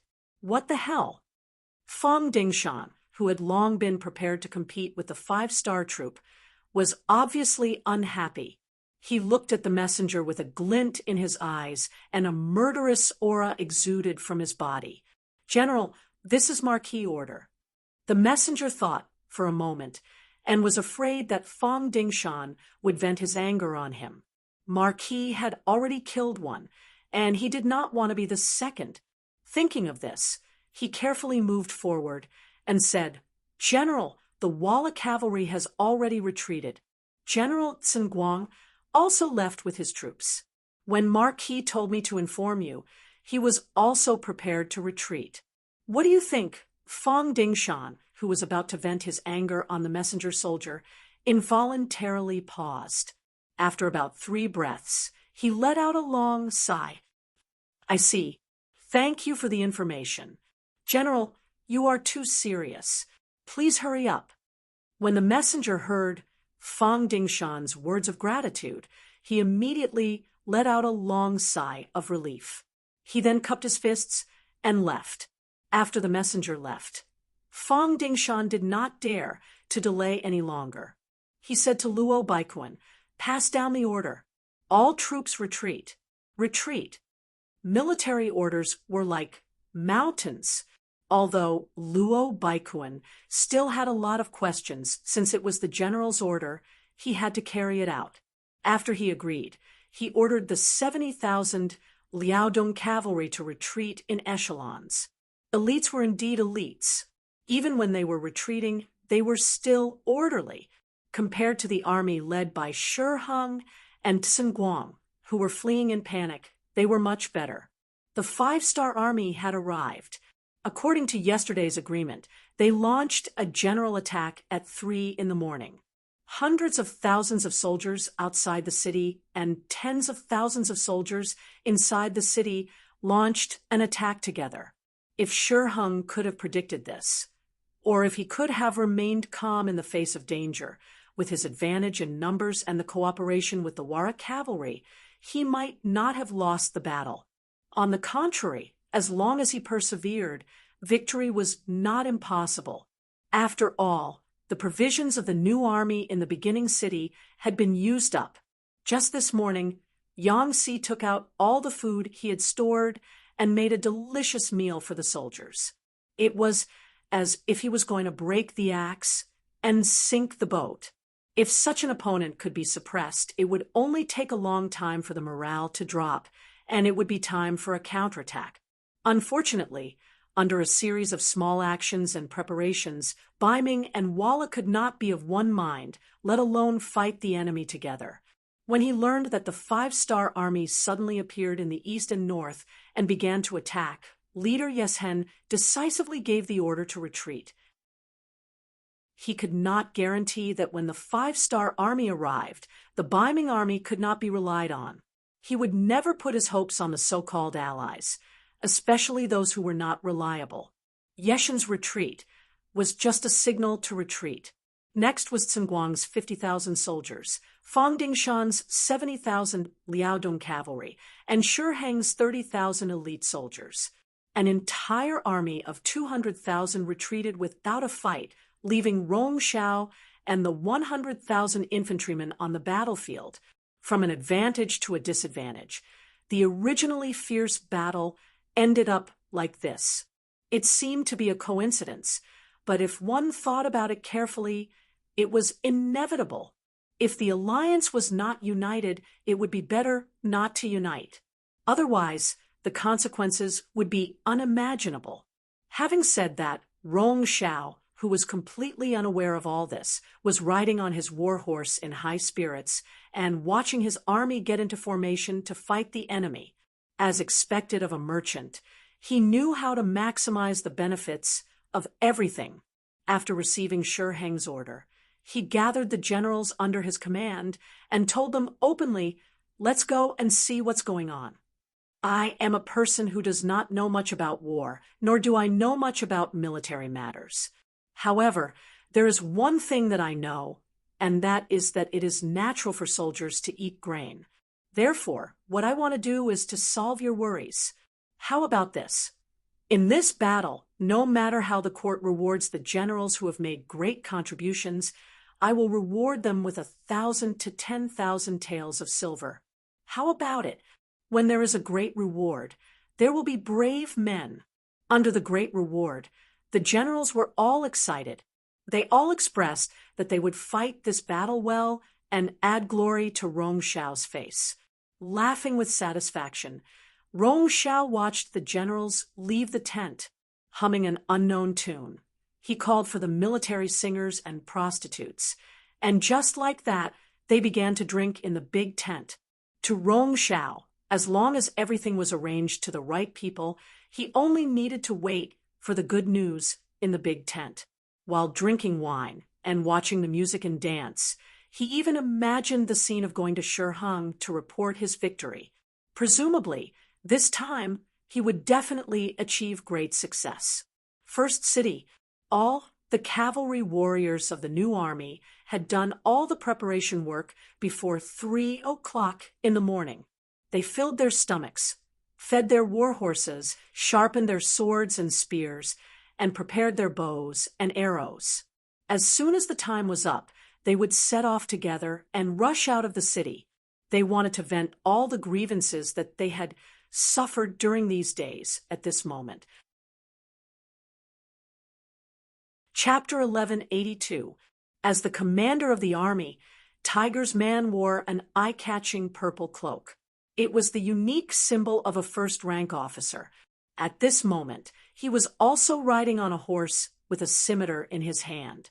He had given the order for the entire army to charge. According to the plan, the 5-star army outside the city would attack half an hour before the hour of the 5-star army. After all, the distance between the two sides was quite far, and it would take some time for them to rush over. The 5-star army inside the city would only need to wait for the hour of the 5-star army to pass before launching their attack. Just as the hour of the 5-star army passed by and Tiger's man was prepared to charge into the city, the scouts suddenly sent a message saying that the Ming army on the outer city gate was beginning to retreat. What's going on? How is this possible? Tiger's man said with a face of disbelief. The war hadn't officially begun yet. How could the Ming army retreat? Suspecting that this was a trap, Tiger's man personally led a group of generals to the inner city gate tower. As expected, they saw the Ming soldiers fleeing in panic. Through the binoculars, they could clearly see the Ming army soldiers on the outer city gate tower quickly rushing down the city. Some people even threw the Ming dragon flag in their hands to the ground in order to save time. There were also some soldiers who were pushing each other and cursing as they went down the city gate. Some of the more violent ones even attacked, but there were no deaths.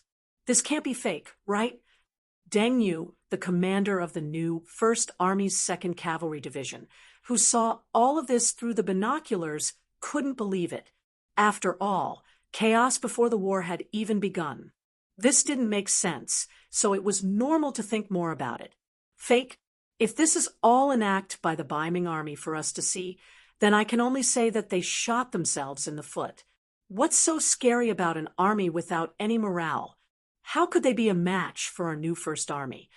Tiger's man put down the binoculars and said with a proud expression, in a battle between two armies, the level of morale often determined the outcome of the battle, unless it was a very elite army. Otherwise, it was absolutely impossible to stage such a scene, because it was very likely that the morale of the army would really be lax and out of control. That's right. It's very likely to be true.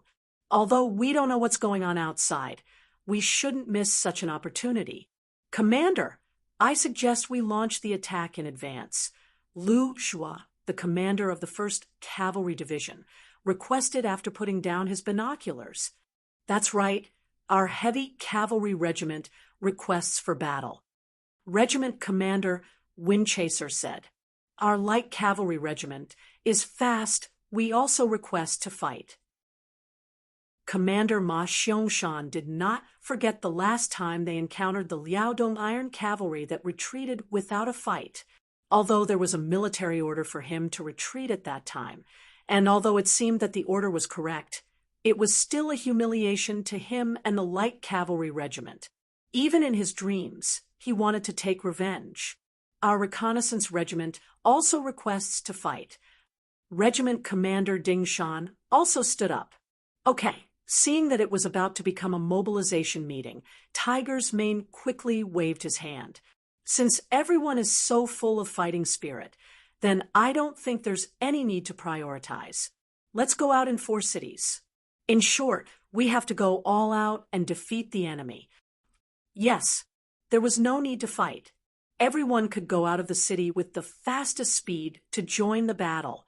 The Tiger generals were all eager to try, and their faces were full of murderous intent.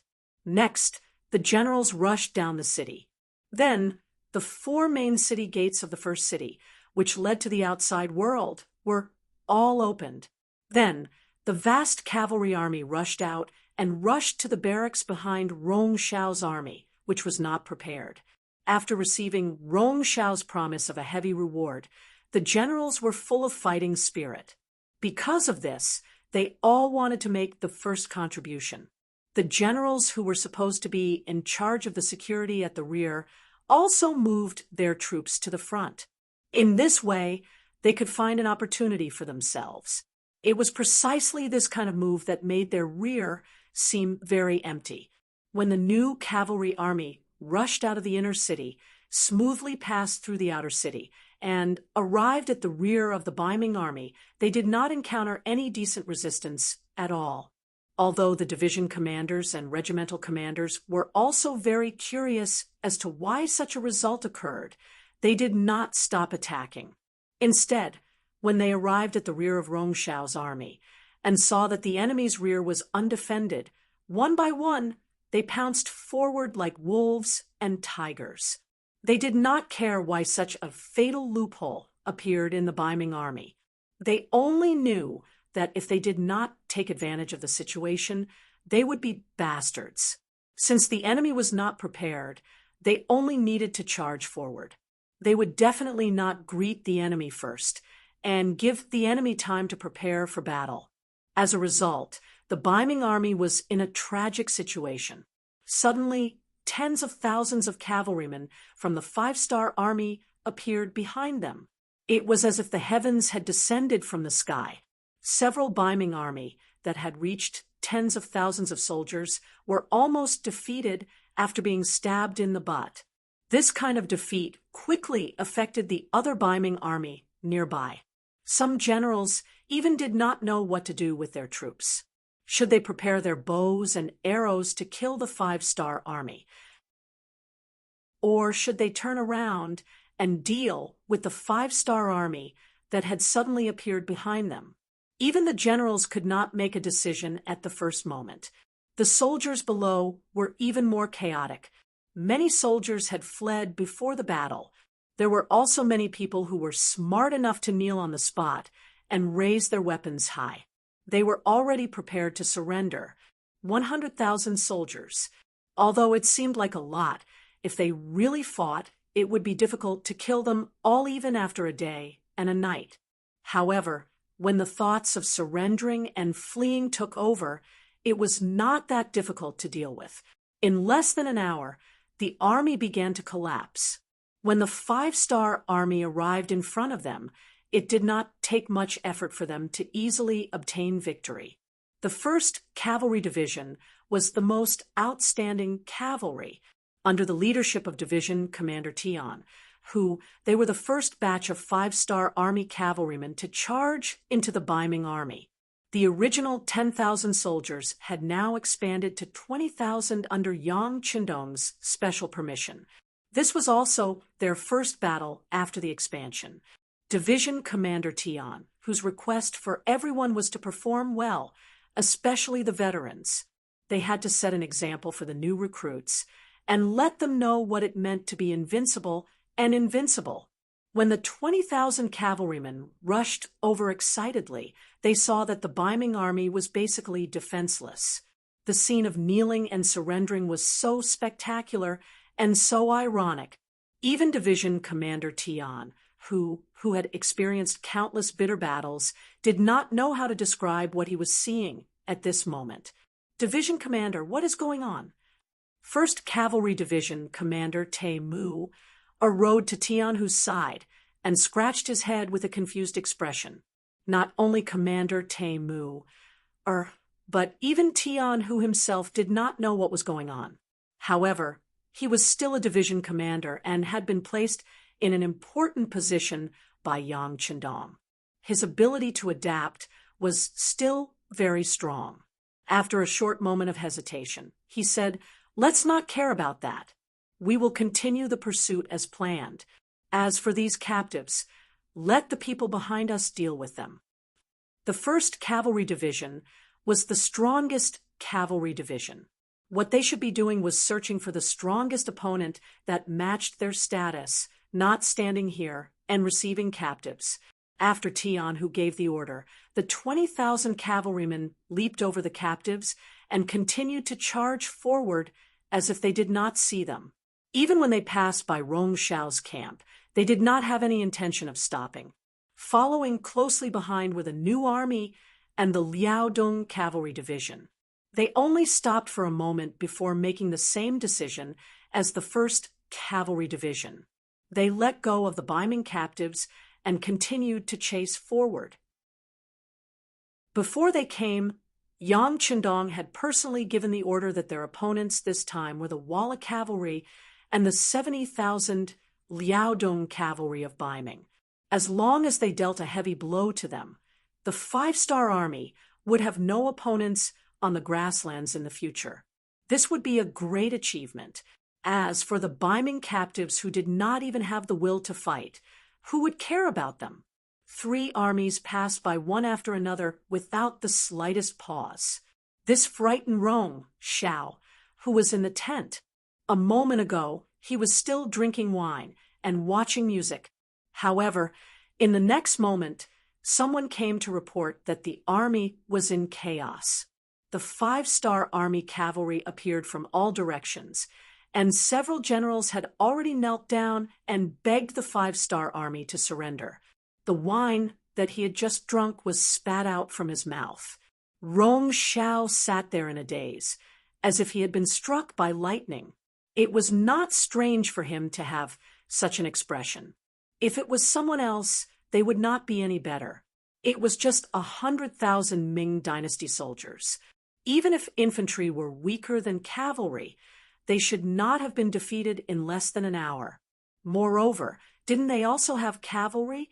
Whether it was the Walla cavalry or the 70,000 elite Liaodong cavalry, what did they do? Did they also lose? There were too many things that he could not understand. At this moment, Rong Xiao did not know that Shi Heng and the cavalry had already escaped. He was still sitting there like a fool, until the sound of tremors came from the tent, and someone came to report that the 5-star army cavalry was charging towards the tent. Rong Xiao was even more cowardly as he buried his head under the table. He did not even dare to raise his head. He did not have the demeanor of a commander of 100,000 soldiers. At this moment, Rong Xiao could only pray in his heart that no one would notice him. No one would discover him. Perhaps his prayers really worked. Surprisingly, those cavalry troops didn't enter his tent and just ran past him several hundred meters away. The outside quickly returned to silence, and no one came into the tent. Rong Xiao patted his chest and got up from the table. Then he saw that everyone in the tent was like him, trembling on the ground. If it was only the dancers who were behaving like this, it could still be forgiven. After all, they were women, not soldiers, so he couldn't be too strict with them. However, the bodyguards who were protecting him were also behaving like this, which really made Rong Xiao furious. He couldn't help but shout loudly, What are you all doing?" Chapter 1183. This shout scared the bodyguards who were kneeling on the ground. None of them dared to raise their heads. Rumble! Rong Xiao, who was about to stand up and teach those bodyguards a lesson, once again hid under the table. His body trembled once again. Rong Xiao was about to stand up and teach those bodyguards a lesson. However, the same thing happened again. The cavalry passed by the camp again and did not disturb them. When everything quieted down, Rong Xiao lifted his head from the desk and saw that the bodyguards were still in the same position. He was furious. Just as he was about to scold them, the cavalryman came again, forcing him to bury his head in his chest again. This repeated 3 times. It was the 1st Cavalry Division, the New Army, and the Liaodong cavalry reinforced regiment that passed by. This scared Rong Shao 3 times, but it also made him more courageous. Holding a sharp longsword in his hand, he stood up. He wanted to kill 1 or 2 of the bodyguards. He wanted to remind the others that he was the master. When there was danger, they should protect him and not just care about their own lives. Another rumbling sound rang out, but to Rong Shao, who had already experienced it 3 times, it no longer had any effect of intimidating him. However, just when he thought that the cavalry would pass by safely, the footsteps outside the tent were getting closer and closer. Then, the curtain of the tent was opened from the outside. The commander of the 1st Cavalry Division, Lu Shua, walked in with a group of soldiers. They had also seen some tents here and had come to search them out of curiosity. As a new army that had guarded the city for several months and been trapped for more than a year, their combat strength had dropped a level due to the lack of nutrition. Yang Qindong took this into consideration and ordered them to stay and clean up the battlefield. It was the easiest job. The 1st Cavalry Division of the new army was in charge of capturing prisoners in this area. Originally, he thought that there would be no one in the tent since several cavalry units had passed by. However, he didn't expect to see more than 30 people when he entered the tent.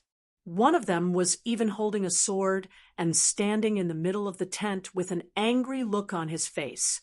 There is a tough guy here. Lu Shua sighed when he saw the person. As his voice fell, several bodyguards behind him rushed out and surrounded the person holding the sword. It seemed that if the other party dared to make a move, they would rush up and chop him into meat paste. The person holding the sword was Rong Shao. He wanted to teach those bodyguards a lesson and then force them to protect him and leave here. He did not expect that there would be cavalry who noticed this place and rushed in. When he saw those bodyguards surrounding him, he was scared and threw his sword on the ground. Then he knelt on the ground and shouted, "Sir, please spare me." He turned out to be a coward. This dramatic scene stunned Lu Shua. "Yes, I am a coward." In order to survive, Rong Shao, who was kneeling on the ground, forced himself to raise his head. He wanted to see who the other party was and whether they could be bribed. As long as they could let him live, he was willing to pay a lot of money. When he raised his head, he recognized Lu Shua. He immediately shouted, "Division Commander Lu, I am Rong Shao. You don't know me? I used to do business with the city lord's mansion in the first city." If he did not shout like this, Lu Shua might not recognize him. If he was captured as an ordinary prisoner, he might have a chance to escape. But now his shout had completely exposed his identity. After Lu Shua heard the name Rong Shao, he frowned and asked, "Are you the Ming merchant Rong Shao?" Hearing Lu Shua call out his name and identity, Rong Shao quickly raised his head and said, "Yes, Division Commander Lu, I am Rong Shao. We have met before. I have even worked in the army." This time, Lu Shua looked carefully and recognized that the person in front of him was indeed Rong Shao. He could not help but laugh and said, "Oh, it's really you. Come, get up quickly." As he spoke, he walked over and made a gesture of supporting him with both hands. Receiving such treatment, Rong Shao's face was naturally filled with joy. He stood up with a smile on his face. But soon, this smile froze on his face because the next moment, a heavy punch hit his lower abdomen. With just one punch, he vomited all the food that he had just eaten. Rong Shao's name could be said to be well known in the beginning city. Unfortunately, it was not a good reputation, but a bad reputation. It was this person who became Ming's lackey. He first persuaded Su Yuan and forced the entire new Second Army to surrender to Ming. For this matter, Commander Tiger's Mane had given a strict order that if one day they could catch Rong Shao, they should not be polite to him.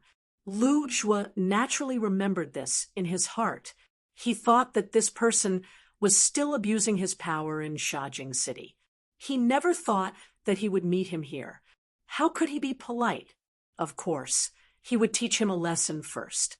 The miserable Rong Xiao was beaten up by Lu Zhuo on the spot. He knelt on the ground and vomited. He did not even have the strength to stand up. Luge was stopped and said to the soldiers beside him, "Come, lift him up and send him to Bugnam of Gojoseon for punishment." Without a leader, the 100,000 Baiming army could not form an effective resistance. Even if some of the Baiming army generals wanted to resist and make contributions, they could only resist for a few hours under the crazy attack of the 5-star army cavalry. In the end, they could not escape the fate of being surrounded and surrendered.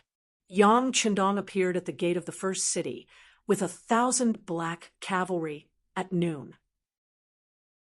The first thing he saw was the captives of the Baiming army and the money and supplies that they did not have time to transport when they escaped. "Young master, it's a big harvest." Beta Persei looked at all this with a grin. Yang Qindong was also in a good mood. He thought that with 70,000 Liaodong iron cavalry and 50,000 Walla elite cavalry, even if they won this battle, they would have to pay a certain price. He did not expect that Shiheng was so afraid of death that he escaped so quickly. This was naturally because of the previous strategies that worked, but it also had a lot to do with the incompetence of the commander of the Baiming army. "Young master, young master." Not far away, a group of cavalry galloped over, and the shout could be heard clearly even though it was still far away. "It's Tiger's Head." Beta Persei had good eyesight and recognized the person who came. He was also excited. It had been more than 2 years since the last time they were separated. Anyone would be excited to see each other again, especially Tiger's Mane, who came over on horseback, jumped off his horse when he was still more than 10 meters away from Yang Qindong, and ran over. Facing this errand boy and servant who had accompanied him since he was a child, Yang Qindong was also filled with emotions, and his eyes involuntarily became gentle. "Young master, you're finally here." Tiger's Mane, who fell 10 feet in front of White Dragon, couldn't help but cry, "Quick, help Tiger's Head up." Yang Qindong couldn't stand to say this the most. He could see tens of thousands of soldiers fighting and even dying on the battlefield, but he just couldn't bear to see these men in tears. Beta Persei dismounted from his horse and helped Tiger's Mane, who was kneeling on the ground. Up. Tiger's Mane, who seemed to have just calmed down, burst into tears again because of Yang Qindong's words, "You've worked hard." Unlike parting, Tiger's Mane was a person who would rather break than bend. He had even prepared to live and die with the first city. He also thought that he would never see the young master again in his life. At this time, seeing him again, one could imagine how excited he was. "Young master, you're becoming more and more mature and charming," Tiger's Mane couldn't help but say after looking up and sizing up Yang Qindong. When he first entered the capital of the Great Ming dynasty, Yang Qindong was only a young man who was less than 20 years old. But now he was nearly 30 years old and was a mature middle-aged man. Even the corners of his mouth had grown a beard. How could people not be moved? "Ha ha, Tiger's Mane, your flattery skills have also improved." With Yang Qindong's laughter, the atmosphere at the scene suddenly became much more cheerful. After Tiger's Mane, Yang Si, Yu Mian, and the others came to greet him one by one. Yang Qindong gave each of them verbal encouragement, making them feel the warmth and importance of being close to them. After everyone greeted each other, they talked about the current situation of the battle. Tiger's Mane took the initiative to report, "Young master, except for more than 10,000 people who died or were injured in battle, the rest of the 100,000 Baiming army surrendered and were captured. Among them, the commander-in-chief, Rong Xiao, was also captured alive by us. You can do whatever you want with him." "Very good," Yang Chendong nodded happily. This battle is much smoother than I thought. Everyone has put in a lot of effort and should be rewarded. Ha ha ha. Everyone chuckled when they heard this. However, only one person had a straight face. When he saw that Yang Chendong seemed to be in a good mood, he suddenly stepped forward and said, "King, I don't want to be rewarded. I only request to participate in the hunting mission. Please allow it." The person who spoke was the commander of the New Light Cavalry, Ma Xiangshan. It was obvious that he was still angry about being stopped by the Liaodong Cavalry. This time, he wanted to take revenge. When Ma Xiangshan first met Yang Chendong, they were still at High Town. At that time, he had shown his strength and questioned Yang Chendong's horsemanship. In the end, it ended with the White Dragon being subdued. After not seeing each other for many years, the moment he opened his mouth, it was as if he was in a difficult position. Tiger's Mane, Yang Si, Yumian, and the others were all shocked and angrily rebuked him. Today, Yang Chendong was no longer the Yang Chendong of High Town. He was now the Bognam of Gojoseon. The territory he had was comparable to the great Ming dynasty, and the number of troops he had was enough to dominate the great Ming dynasty. How could he allow others to question the military plans he made? If Yang Chendong became angry and punished Ma Xiangshan, no one would be able to say anything. Chapter 1184. Commander Ma, what are you doing? Hurry up and apologize to the king. Tiger's Mane was the first to speak. It was clear that he still cared for and valued this person. Commander Ma, hurry up and apologize. Yu Mian, Yang Si, and the others also spoke up. Lu Shua and the others, who felt that they had lost face, also hurriedly winked at Ma Xiangshan, reminding him within the appropriate range. Seeing that everyone was reprimanding him and showing concern for him, Ma Xiangshan realized that he had caused trouble. Yang Chendong was not Tiger's Mane, who could voice out his opinions in person. He immediately knelt on the ground and kowtowed to Yang Chendong. "King, please forgive this subordinate's reckless words." "Young master, you see, Ma Xiangshan's temper is like this. He speaks without thinking. In fact, he doesn't mean anything else, and he doesn't mean to question your decision. Please forgive his reckless behavior. Yes, Commander Ma is usually a good person. He is loyal and reliable, and does things seriously. Yang Si is willing to vouch for him. He did not mean to be disrespectful." Yang Si also spoke up at this moment, and his knees went soft as he knelt on the ground. The originally happy and harmonious scene instantly became like this. Everyone didn't even dare to breathe loudly. Yang Chendong's expression did not change, but he lamented in his heart. In the past, he always heard people say that it was lonely at the top and that an emperor would not have any friends. He never believed it. However, everything that happened in front of him vividly taught him a lesson. It made him understand that now everyone was actively keeping a distance from him. This might be a show of respect. However, from now on, it would not be so easy for him to be friends with these people, and here's some truth. "Young master, look." Seeing that Yang Chendong did not speak for a long time, and even his brother Yang Si was kneeling on the ground to plead for Ma Xiangshan, Beta Persei finally could not hold it in anymore. He asked tentatively in a low voice with a pleading expression on his face. "Puchi." When Yang Chendong saw Beta Persei's reaction, he finally could not help but laugh out loud.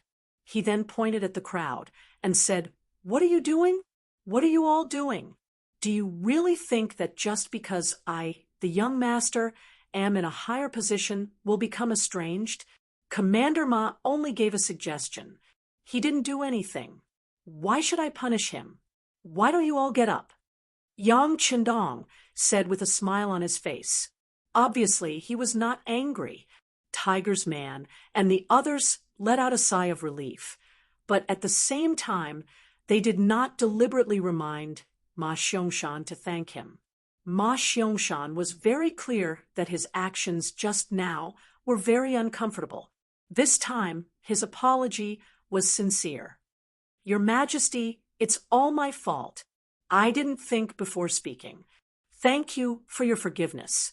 Well, it's not a big deal. Besides, Commander Ma gave a military suggestion. This is what a military officer should do. There's nothing wrong with it. Not to mention, it's very reasonable. We sent too few cavalry to chase after them. Since the new army is made up of cavalry, of course, they should perform better. Not only was Yang Qindong not angry, but he also took the initiative to say what everyone wanted to say. For a moment, everyone's eyes gathered on him again. According to the military action plan that Yang Qindong had previously set, considering that the new army had been fighting for so many days, once the battle started, and they broke through the joint defense line of the Ming army and the Walla army, what they had to do was to capture prisoners and clean up the battlefield. Relatively speaking, this task was the easiest and safest. It was also beneficial for the new army to quickly recover their strength. But now, the Ming army's front line was broken through so easily. This was really beyond Yang Qindong's expectations. Because of this, some changes could be made to the previous military plan. Noticing that everyone was looking at him with hopeful eyes, Yang Qindong asked seriously, after being besieged for so long and with the lack of food, "Are you sure that your strength hasn't declined and you can participate in the next tough battle?" "No problem." In just an instant, all the division-level generals of the new army spoke in unison. Ignoring everyone's answer, Yang Qindong's eyes fell on Tiger's mane. He wanted to hear his opinion. He didn't want to blindly agree, because these people wanted to show off. Once there was a problem, it would be a big problem. Tiger's mane obviously understood what Yang Qindong meant. He didn't answer immediately. Instead, he lowered his head and pondered for a moment. Then he raised his head and said, "Young master, most of them don't have any problems. Although the siege seems dangerous, as cavalry, they don't really have many opportunities to go up the city tower. In addition, Yang Si took out the stored food half a month ago. During this period of time, everyone's physical strength has been replenished. They can accept the mission of continuous battle." "Well, you said that most of them don't have any problems. That means that some of them have problems. Tell me which divisions need to stay behind." Yang Qindong understood the hidden meaning in Tiger's mane's words.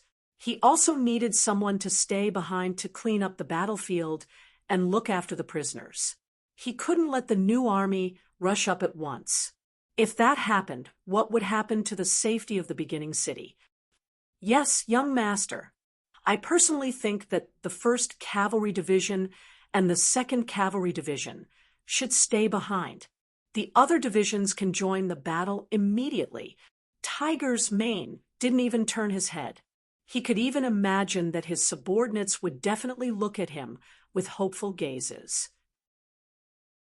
However, it was good to want to render meritorious service. However, if they didn't have enough strength and forcefully stood out, it wouldn't be meritorious service but courting death. When he mentioned the 1st Cavalry Division and the 2nd Cavalry Division, Lu Xue and Deng Yu's expressions immediately became very ugly. However, they had nothing to say. Previously, when they were defending the city, the 70,000 soldiers that Yang Si had prepared couldn't hold on any longer. The two divisions even abandoned their horses and rushed up the city tower. Only then did they protect the city. Because of this, their losses weren't small. Now, it was most appropriate for them to stay behind to defend the city and look after the prisoners. After Tiger's mane finished speaking, no one objected. Yang Qindong knew that this should be a result that everyone could accept. He immediately said, "Very good. If that's the case, the 1st Cavalry Division and the 2nd Cavalry Division will stay behind. Heavy Cavalry Regiment, listen to my orders. You are ordered to wander around Tulu City. If you find any Biming army that wants to come out, fight them back. If there are too many enemy soldiers, you can return to the beginning city at any time to ask for reinforcements. Yes, the Heavy Cavalry Regiment's commander, Windchaser, immediately agreed, excitedly. Light Cavalry Regiment and Reconnaissance Regiment, rest for a while. After that, you will set off with this king and kill your way to the Hanoi area. This time, we will make the Wara Wara pay the price. I want Yeshin's head. Yang Qindong's voice became louder and louder as he spoke. The two commanders, Ma Xiangshan and Ding Shan, immediately agreed loudly. As the war went surprisingly smoothly, Yang Qindong's vision was no longer limited to taking back the lost cities. Instead, he wanted to make a crusade against his enemies and opponents. And this time, his target was the leader of the Wara Wara, Yeshen. Although Biming was also an opponent, after all, they had a deep foundation and were powerful. If he tangled with them now, he didn't know how many troops and time he would have to invest. This was not in line with Yang Qindong's current development goal. It was better to let go of the opponent first and clench his fists to deal with Yeshen first. Of course, if Biming didn't know what was good for them and still came out to mess things up, then he didn't mind fighting a few more battles with them. The new army's military plan had been adjusted. Everyone went to prepare. Using these few hours of reorganization, Yang Qindong came to the big tent outside the city. He separately received the Far Eastern Army's commander Chen Bo, Mabe Division's commander Xian Honghai, Na Raizong, and the Mongolian generals who had joined the 5-star army. During the process of receiving them, Yang Qindong gave full recognition and praise to everyone's performance, making every general feel a sense of importance. When everyone walked out of the tent, their faces were full of satisfaction and excitement, especially at the end, when Yang Qindong sacrificed himself to analyze the situation for them. It made them have a clearer understanding of the next step and plan. For example, the Far Eastern Army's commander Chen Bo, Yang Qindong straightforwardly asked him to rush back to the Far Eastern province. The environment there was complicated, and they couldn't lack the deterrence of the army. Of course, this time, they didn't come in vain. After the supply line was opened, soon new supplies would be sent from the sea through the Liaodong region. This time, when Chen Bo and the others returned, they could send a large number of logistical supplies back. This would play a very positive role in speeding up the development of the Far Eastern province. 6th Young Master, I will leave you a division. Next, we will deal with Yeshen of the Wara. He is not an easy person to deal with. Of course, the more the better. I also want to let my soldiers see the true style of the 5-star Army's cavalry. Chen Bo was in favor of withdrawing the army back to the Far Eastern province. Originally, this time, he came here to launch a surprise attack and rescue the heavily injured Mo Bay City and Shur City. Now that the mission was completed, of course, he had to go back. However, he still hoped to leave a division behind so that they could learn more from Yang Qindong. In the face of Chen Bo's request, Yang Qindong thought about it for a while and agreed. No matter what, he was still the commander of an army. Moreover, he stayed in that bitter cold place all year round. If he made a request, he would have to fulfill it. After Chen Bo left a division behind, Narisong was also allowed to bring 20,000 Mongolian cavalry to participate in the next battle. Yang Qindong only had one request for him, and that was to follow orders. Since those small Mongolian tribes wanted to have a share of the pie in the war, they must obey orders and follow orders. If they couldn't do this, then they should leave as soon as possible. Now, Yang Xie didn't have to rely on these small Mongolian tribes. Chapter 1185. Yangtze's continued growth and economic development, especially after defeating the Ming army and the world of Wara, made the small Mongolian tribes see the rise of a powerful five-star army, a new force. They could only look up to the five-star army and didn't dare to have the slightest disrespect. After knowing that the order was personally given by Bugnam of Gojoseon, no one dared to refuse. They all said that they would obey the military order, and some even directly said that they wanted to join the five-star army. In their opinion, finding a strong backer would be more beneficial to their tribe's future development. For those who wanted to rely on him, Yang Qindong didn't have no choice but to accept all of them. He asked Yang Heir to investigate carefully and make sure that their strength could play a role before accepting them. On the contrary, some of the small tribe leaders who had their own plans were already dead in Yang Qindong's heart. For the future generations, he wouldn't allow other armed forces to exist under his rule. Even if they were to rely on him, he wouldn't allow them to join the five-star army. He also had to disrupt their original organization, which meant that he had to completely eat them up. In the future, people who joined him and rebelled often happened, and it happened more than once. It also caused a lot of headaches for those who thought that they were broad-minded. Yang Qindong didn't want to make this kind of mistake again. Either they were completely used by the five-star army, or they were completely destroyed. There was no third choice. Of course, this wasn't something that could be done just by saying it. If he wanted to do this, it would take a long time. What Yang Qindong needed to do was to shorten this process as much as possible and completely unify the entire Mongolian grassland. After meeting the generals and assigning them their respective tasks, the last person Yang Qindong met was the captured Ming general, or more precisely the businessman, Rong Xiao. This businessman, who used the commercial resources of the five-star army and relied on his identity as a Han to make a fortune.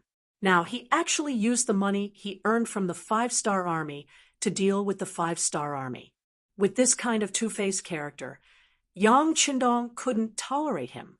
He had to kill him as an example to those who had bad intentions.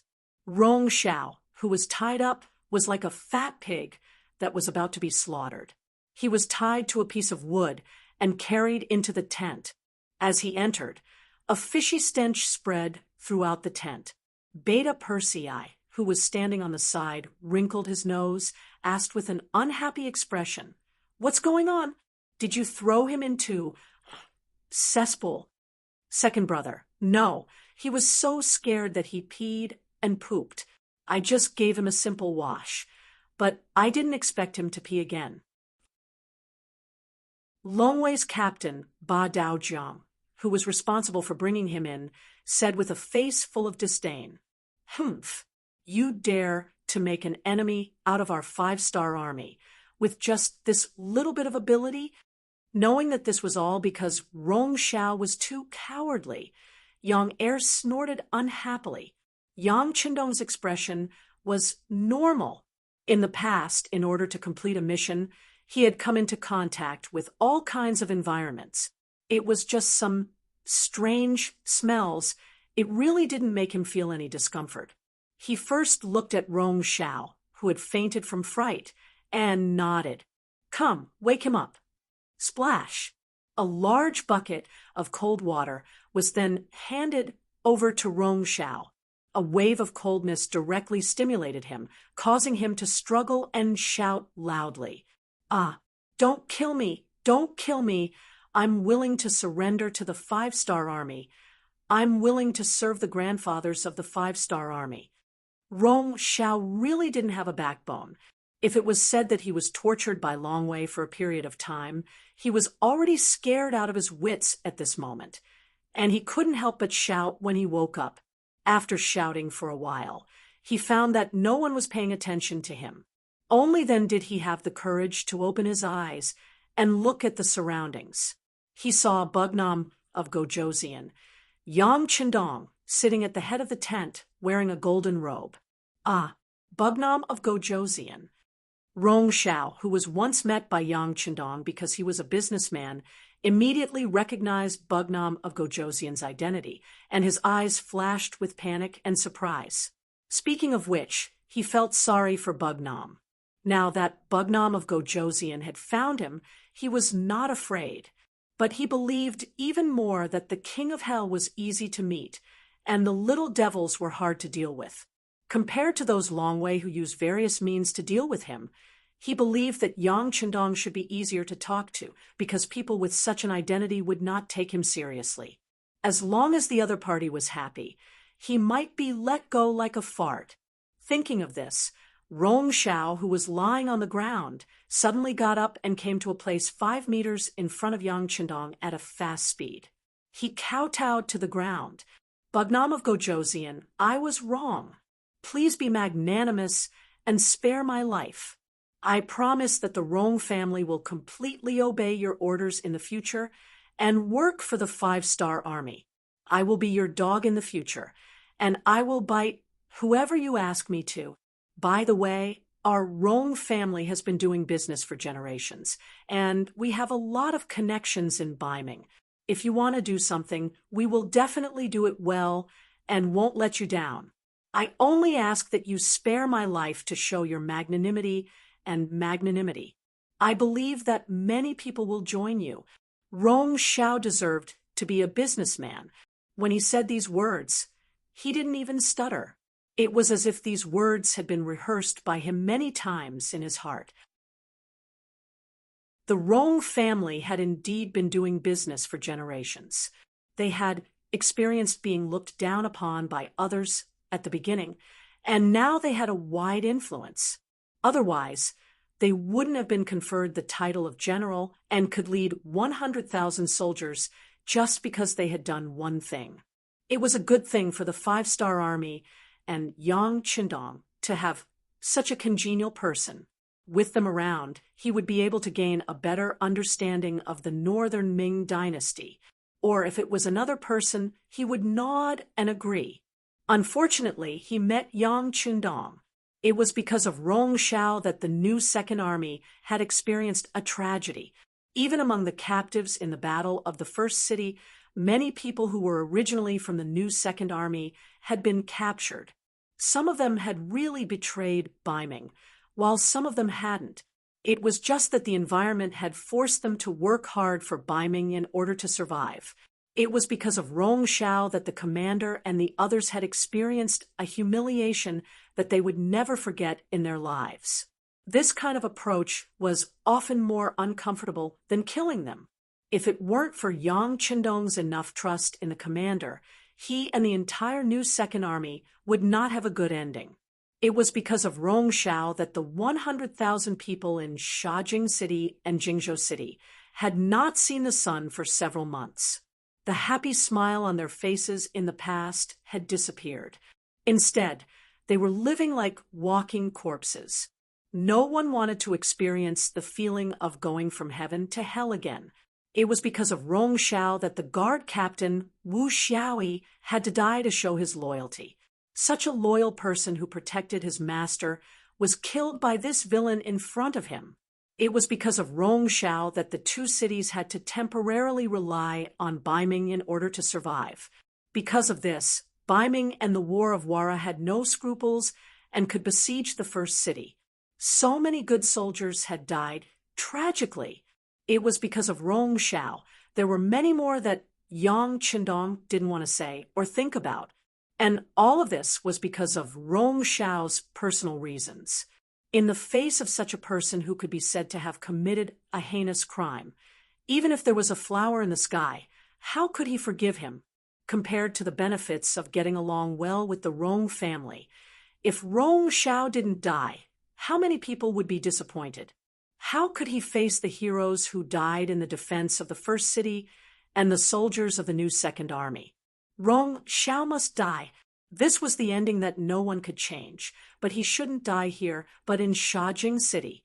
It should be handled by Ming and the others. Take him down and send him to the new Second Army. It's okay as long as he doesn't die in the process. These words had already represented Rong Xiao's ending. There was even a hidden meaning in the words. That was, he would let everyone torture Rong Shao along the way, as long as Rong Shao didn't die. It was best to let him suffer a fate worse than death, and let him know what would happen if he offended the five-star army. It was almost time, and Yang Qindong was ready to set off with the army. In contrast, the Wara had run for several hours. Although Tian Hu and the others had already chased after them, they were alone and didn't bring enough money and food, so they couldn't be at ease. Order the new 1st Army Reconnaissance Regiment to be the left vanguard, responsible for the safety of the left wing. Order the new 1st Army Light Cavalry Regiment to be the right vanguard, responsible for the safety of the right wing. Order the 20,000 Mongolian troops led by Nari Song, and the 1st Cavalry Division of the Far Eastern Army, Daikwa, to be the middle. Order the 4th Army Division to be the rear, escorting the army's money and food. Set off. In the big tent, Yang Qindong shook his arm and shouted. More than 50,000 troops went south from the first city. Looking at the back of the army, the new 1st Army commander, Tiger's Mane, was filled with emotion. The 5-star army has completely grown up. Yes, but our future mission is still a long way to go. Yu Mian, the lord of the first city, also sighed. Ha, don't be emotional at this time. We still have too many things to do, reorganizing the captive army and preparing to receive the new supplies. We still need the cooperation of the army commander and the lord of the first army. Yang Si chuckled, looking quite proud. It was no wonder that he was so happy. More than 70,000 Wala cavalry, more than 90,000 Baiming infantrymen, and nearly 70,000 infantrymen from Shi Wanshan's headquarters. This was more than 200,000 troops, and now they all needed to be reorganized. This task mostly fell on him, the logistics division commander. Although the task was heavy, he was very happy. With so many troops, he could do a lot of things in the future. Don't worry, we will fully support you if you need anything, Yu Mian also said with a smile. But at the same time, he didn't forget to put forward a condition. It's just that the inner and outer walls of the first city have been damaged in this battle. With so many laborers, can Division Commander Yang Si help me? That's not a problem. We don't have anything else now, but we have people. Ha ha ha. Yang Si laughed. At this moment, not only him, but Tiger's Mane and Yu Mian also laughed together. Chapter 1186. Compared to the joy of the new army. At this time, Shi Hung was leading the army to strengthen the defense of Tulu City. In the battle outside the beginning city, the Baiming army was defeated and retreated. Rong Shao's 100,000 troops were all captured by the 5-star army. Not only that, he just received news that Shajing and Jingzhou City were once again controlled by the 5-star army's new second army and returned to the embrace of Bugnam of Gojoseon. All kinds of unfavorable news came, and Shi Heng's face became very ugly. He already knew that this attack on the grasslands had ended in failure. He didn't dare to imagine what kind of reaction the emperor would have once he knew this news. What he had to do now was to mend the pen after the sheep were lost and find someone to take the blame. Shi Heng's earliest preparation was to let Sun Guang, who retreated first, take the blame. For this reason, he also ordered Sun Guang, who retreated to Tulu City, to be arrested. Now, he was in the dungeon's interrogation room. He hoped that he could use his words to persuade the other party to take all the blame. This way, his responsibility as the commander would be reduced by a lot. In order to strengthen his power, Shi Hung also invited Fang Dingshan over. The two of them interrogated one person together, which was enough to give Sun Guang face. Bring people to commit the crime. Shi Hung said with some momentum as he slammed the wooden block on the desk. Bring people to commit. Wei. Wu. The group of Yamen runners standing on both sides also shouted loudly, raising the tense atmosphere to the extreme.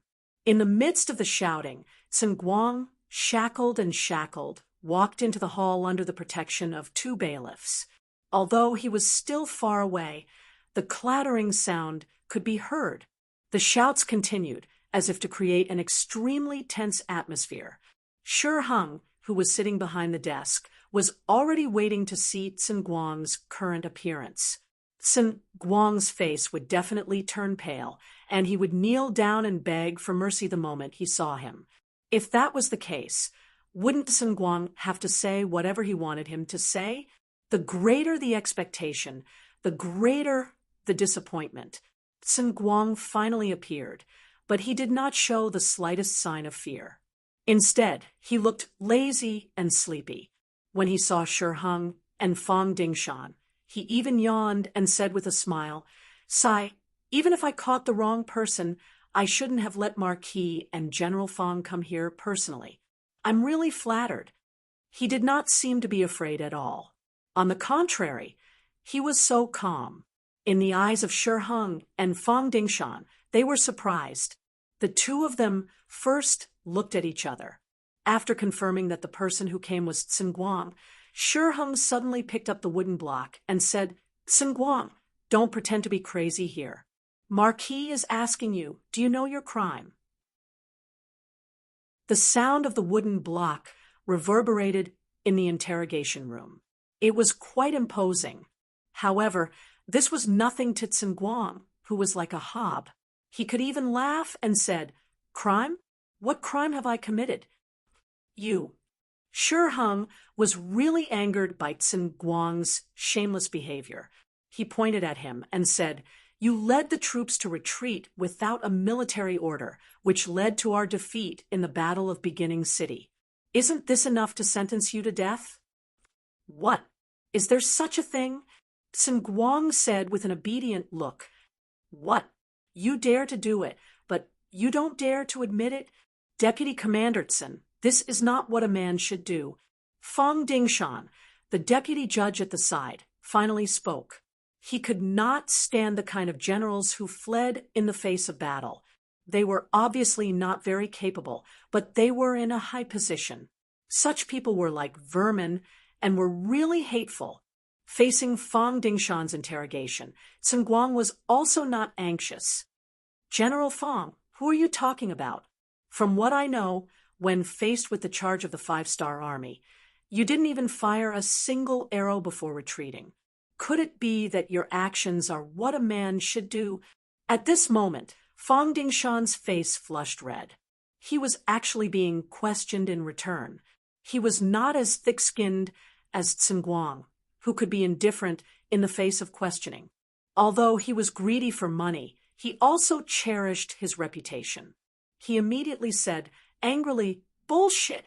The reason why the Liaodong cavalry retreated was because Admiral Shi gave a military order. We followed the order, and also to preserve the strength of our Baiming army." "Oh, if that's the case, then I also retreated to preserve my strength." Sun Guang was good with words and directly used the other party's reason to explain his actions. "This is not the same." Fang Dingshan said angrily, "I retreated because I received the Admiral's order. You didn't. You think I didn't do it just because you said so? Ask Marquis, didn't you give me the order to retreat first?" Sun Guang ignored Fang Dingshan and looked at Shi Hung, who was sitting on the other side. "The situation is like this. When the Admiral saw that Rong Xiao, who was the vanguard, didn't know how to command and fight, and was the first to escape, he relied on his many years of experience on the battlefield. In order to preserve more strength, he immediately gave the order for the entire army to retreat. It was under this order that our Great Tong Army and General Fang's Liaodong cavalry took the opportunity to retreat back to Tulu City. This sealed off the 5-star army's entrance to Baiming, and at the same time preserved the strength of the army. In this battle, Marquis' command wasn't wrong. The mistake was Shi Wanshan's betrayal, the Wara's escape, and Rong Xiao's cowardice. This made the opportunity to severely damage the five-star army and even capture Bugnam of Gojoseon go to waste. There was no mistake in the command and preparation of this battle. Marquis and General Fong. Was that not the case? As if he was telling a story. Sun Guang's words were full of chapters and chapters as he narrated the entire story. Shi Heng and Fong Dingshan were stunned when they heard this. If they didn't experience it themselves, they would also think that this was what happened. Without waiting for the two to react, Sun Guang continued, "Of course, if the two of you insist that I am guilty, then there is another explanation. Admiral Shi didn't know how to maintain a good relationship between the two armies, so the Wara suddenly retreated at a critical moment. Admiral Shi and Fong Dingshan saw that the situation was going to change, so in order to protect their own lives, they forced Rong Xiao to lead 100,000 soldiers to their deaths. Only Vice General Sun Guang saw the problem. But because they had been besieging the city for many days, their strength was limited, so in order to preserve the strength of the army, they had no choice but to retreat first. Unfortunately, in order to cover up the truth, Admiral Shi killed all the witnesses and pushed all the blame to Sun Guang. In the blink of an eye, it was a completely different explanation. After saying this, Sun Guang intentionally shrugged and said, "Right, I've already written a memorial for the second explanation. As long as I don't leave this place today, someone will send it to Ming. When the time comes, His Majesty will definitely see it. Perhaps he won't believe it, or perhaps he will. In that case, everything will be up to the heavens. Naturally, the choice is still in the hands of the two of you. Do as you see fit." At this moment, Sun Guang was extremely relaxed. He didn't seem like a criminal at all. On the contrary, he seemed more like an interrogator. The second explanation was like a heavy hammer to Shi Heng and Fong Dingshan's heads. The two of them couldn't help but suck in a breath of cold air. Only now did they realize that they had somewhat underestimated this Sun Guang in the past. It turned out that this was a smart person. They didn't know that everything Sun Guang did was the idea given to him by Su Dei. And this idea came from Yang Chendong. No wonder Shi Heng and Fong Dingshan were stunned. In this battle, Su Dei originally wanted to take the opportunity to return to the embrace of the five-star army. He was even confident that he could capture Sun Guang and make a great contribution. However, this was not what Yang Chendong wanted. A good-for-nothing general like Sun Guang would not be an obstacle to Yang Chendong's unification of the world. On the contrary, having such a person by Ming would only be beneficial and not harmful to him. Once he captured him, not only would he not be able to severely damage the strength of the Ming army, but he would also help the other party to eliminate villains. Why would Yang Chendong do that? As for Su Dei, he played an unparalleled role in the battle outside the beginning city. It was better for such a person to continue to stay in the Ming army. At least now was not the time for him to come to the five-star army. Of course, Yang Chendong would remember all these contributions in his heart. Once he returned one day, he would definitely give them a position that he was satisfied with. Having said that, Sun Guang's two statements entered the ears of the two generals. As long as one was not stupid, one would naturally know how to choose. Although there was a hint of being threatened whether it was Shi Heng or Fong Dingshan, they were the kind of people who cared about their reputation. They absolutely did not want to have a scandal, let alone lose the imperial favor. In the end, the two looked at each other and laughed. Then Shi Heng said, "Deputy Commander Sun is indeed a pillar of the country. It seems that everything is really a misunderstanding. Come, quickly remove the shackles." Sun Guang was released just like that. The explanation to the outside world was that his withdrawal was originally approved by the admiral. It was just that he withdrew too quickly, so it caused a misunderstanding. following that, Sun Guang's first statement was written into a memorial to the emperor and reported to the Daizong emperor. The 50,000 cavalrymen of Walla were like a black whirlwind on the grassland, heading straight toward Shajing City. At the most critical moment, Yeshen was the first to withdraw his troops. He did not dare to gamble. He did not dare to believe in his ally, the Ming army, which led to a great defeat outside the beginning city. Of course, the Ming army was defeated. They lost 100,000 troops. For Yeshen, it was just some provisions that could not be taken away because he was in a hurry. When he returned to Hanoi and gathered his general, Beaumur, provisions would not be a problem. Leader, the fast horse scouts reported that the 5-star army is still chasing us 50 miles behind us. They have not given up. General Chao Lu rode to Yeshen's side and reported in a hurry.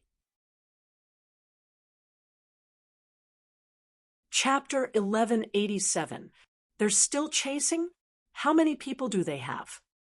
Yeshen's face flashed with anger. He had already been defeated, but he was still the first army to retreat. This was giving enough face to the 5-star army. Moreover, when he attacked the beginning city, he didn't use a single soldier, saber, or sword. On the contrary, he even lost 100,000 soldiers when he attacked North Desert City. No matter how he looked at it, he was the one who suffered a loss.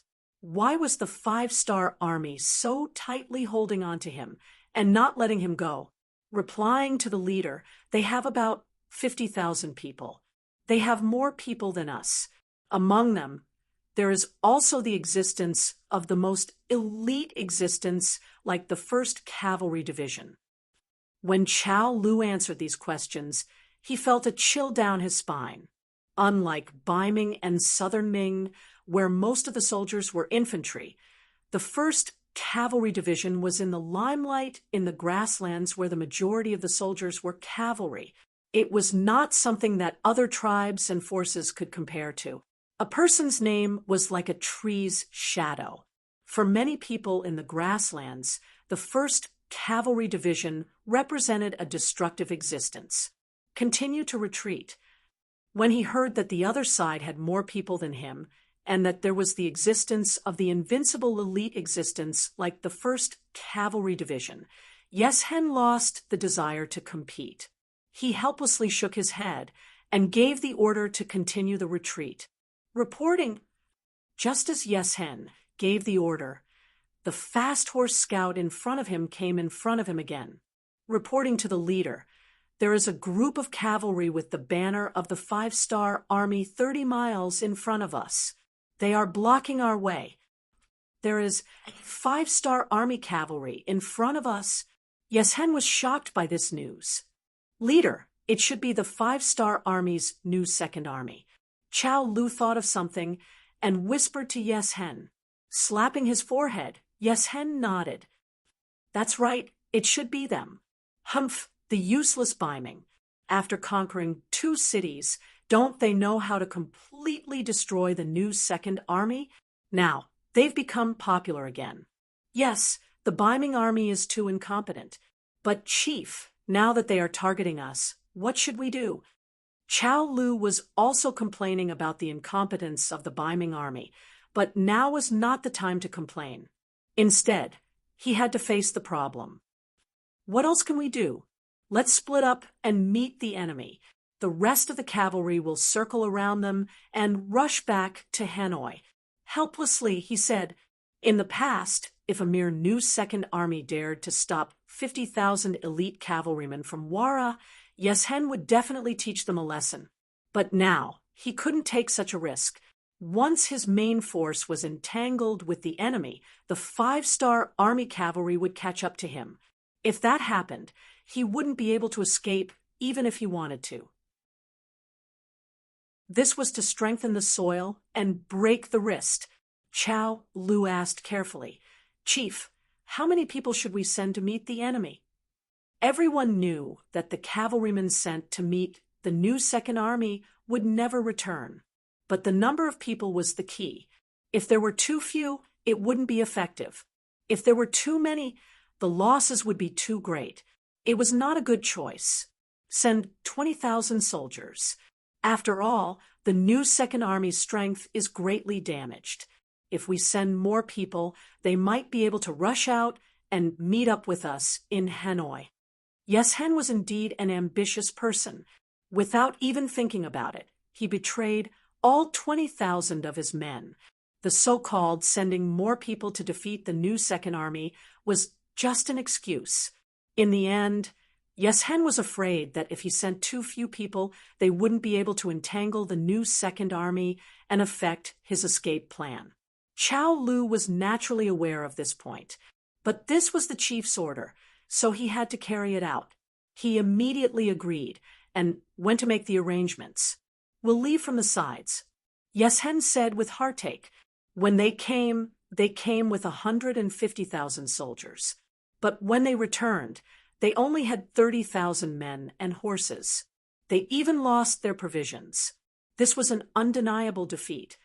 In front of the small Yellow River, in front of Shajing City, the new Second Army was laying in ambush here, waiting for the Wara Wara cavalrymen to escape here. They wanted to take advantage of the situation and kill them. Report. General, the Wara cavalry has split up. 30,000 of them left from the flanks. About 20,000 of them are heading straight for us. The scout in charge of scouting turned back and reported to the general standing in front of the army. Understood. Shpai nodded with a solemn expression.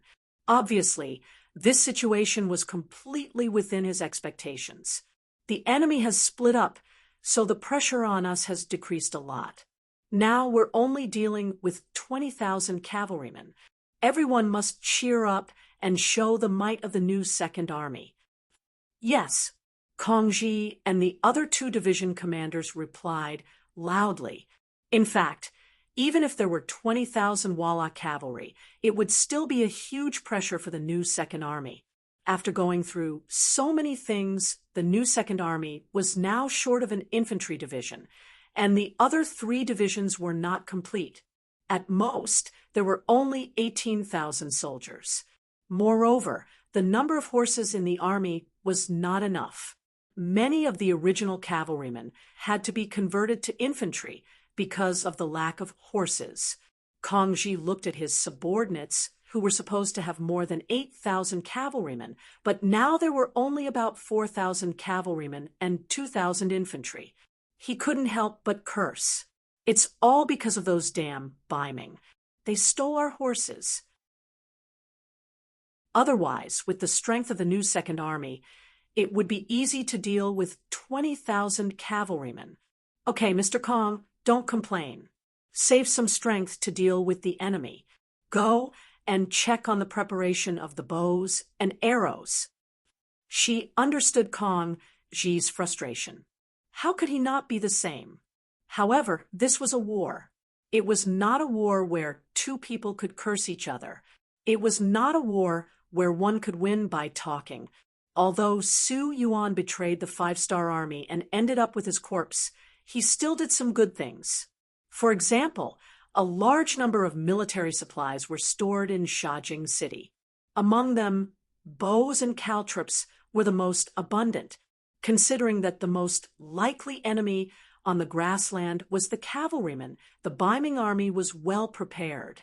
Because the Ming army was mainly attacking the beginning city this time, many of the equipment that was used to deal with the cavalrymen were temporarily not used. They were left in the city. This time, the new Second Army benefited. Commander, don't worry. The bows and arrows are ready. We also prepared 400 meters of caltrops. I guarantee that the enemy's cavalrymen will suffer heavy losses. Kongji's face was full of confidence when he said this. Good. This is a turnaround for the Five-Star Army. Although we were forced to do what we did before, it is inevitable that some of our brothers will have some opinions about us. Now is the time to prove everything with actions. There must not be any problems. She nodded heavily and said, Now, everything was ready. They only lacked the east wind. For hours later, the east wind, which was the enemy, appeared. Looking from afar, it was as if they covered the sky and the earth. People said that there were more than 10,000 soldiers. When 20,000 cavalrymen came from afar, the battle formation could not be described with words. Prepare for battle. Archers, get ready. Kong Ji, the commander of the 1st Cavalry Division, rode on his horse and shouted loudly. There were 6,000 archers in the 3 divisions. They were waiting for the enemy to arrive at the designated location so that they could launch a fatal attack. The earth shook, and shouts shook the sky.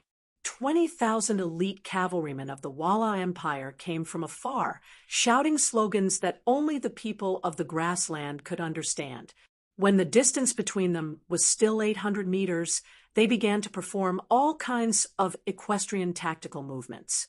They either hid their bodies on the side of the war horse or bent their bodies over the horse to minimize the area of their exposed body parts, or they knocked their bows and arrows and prepared to launch a counterattack on the horse.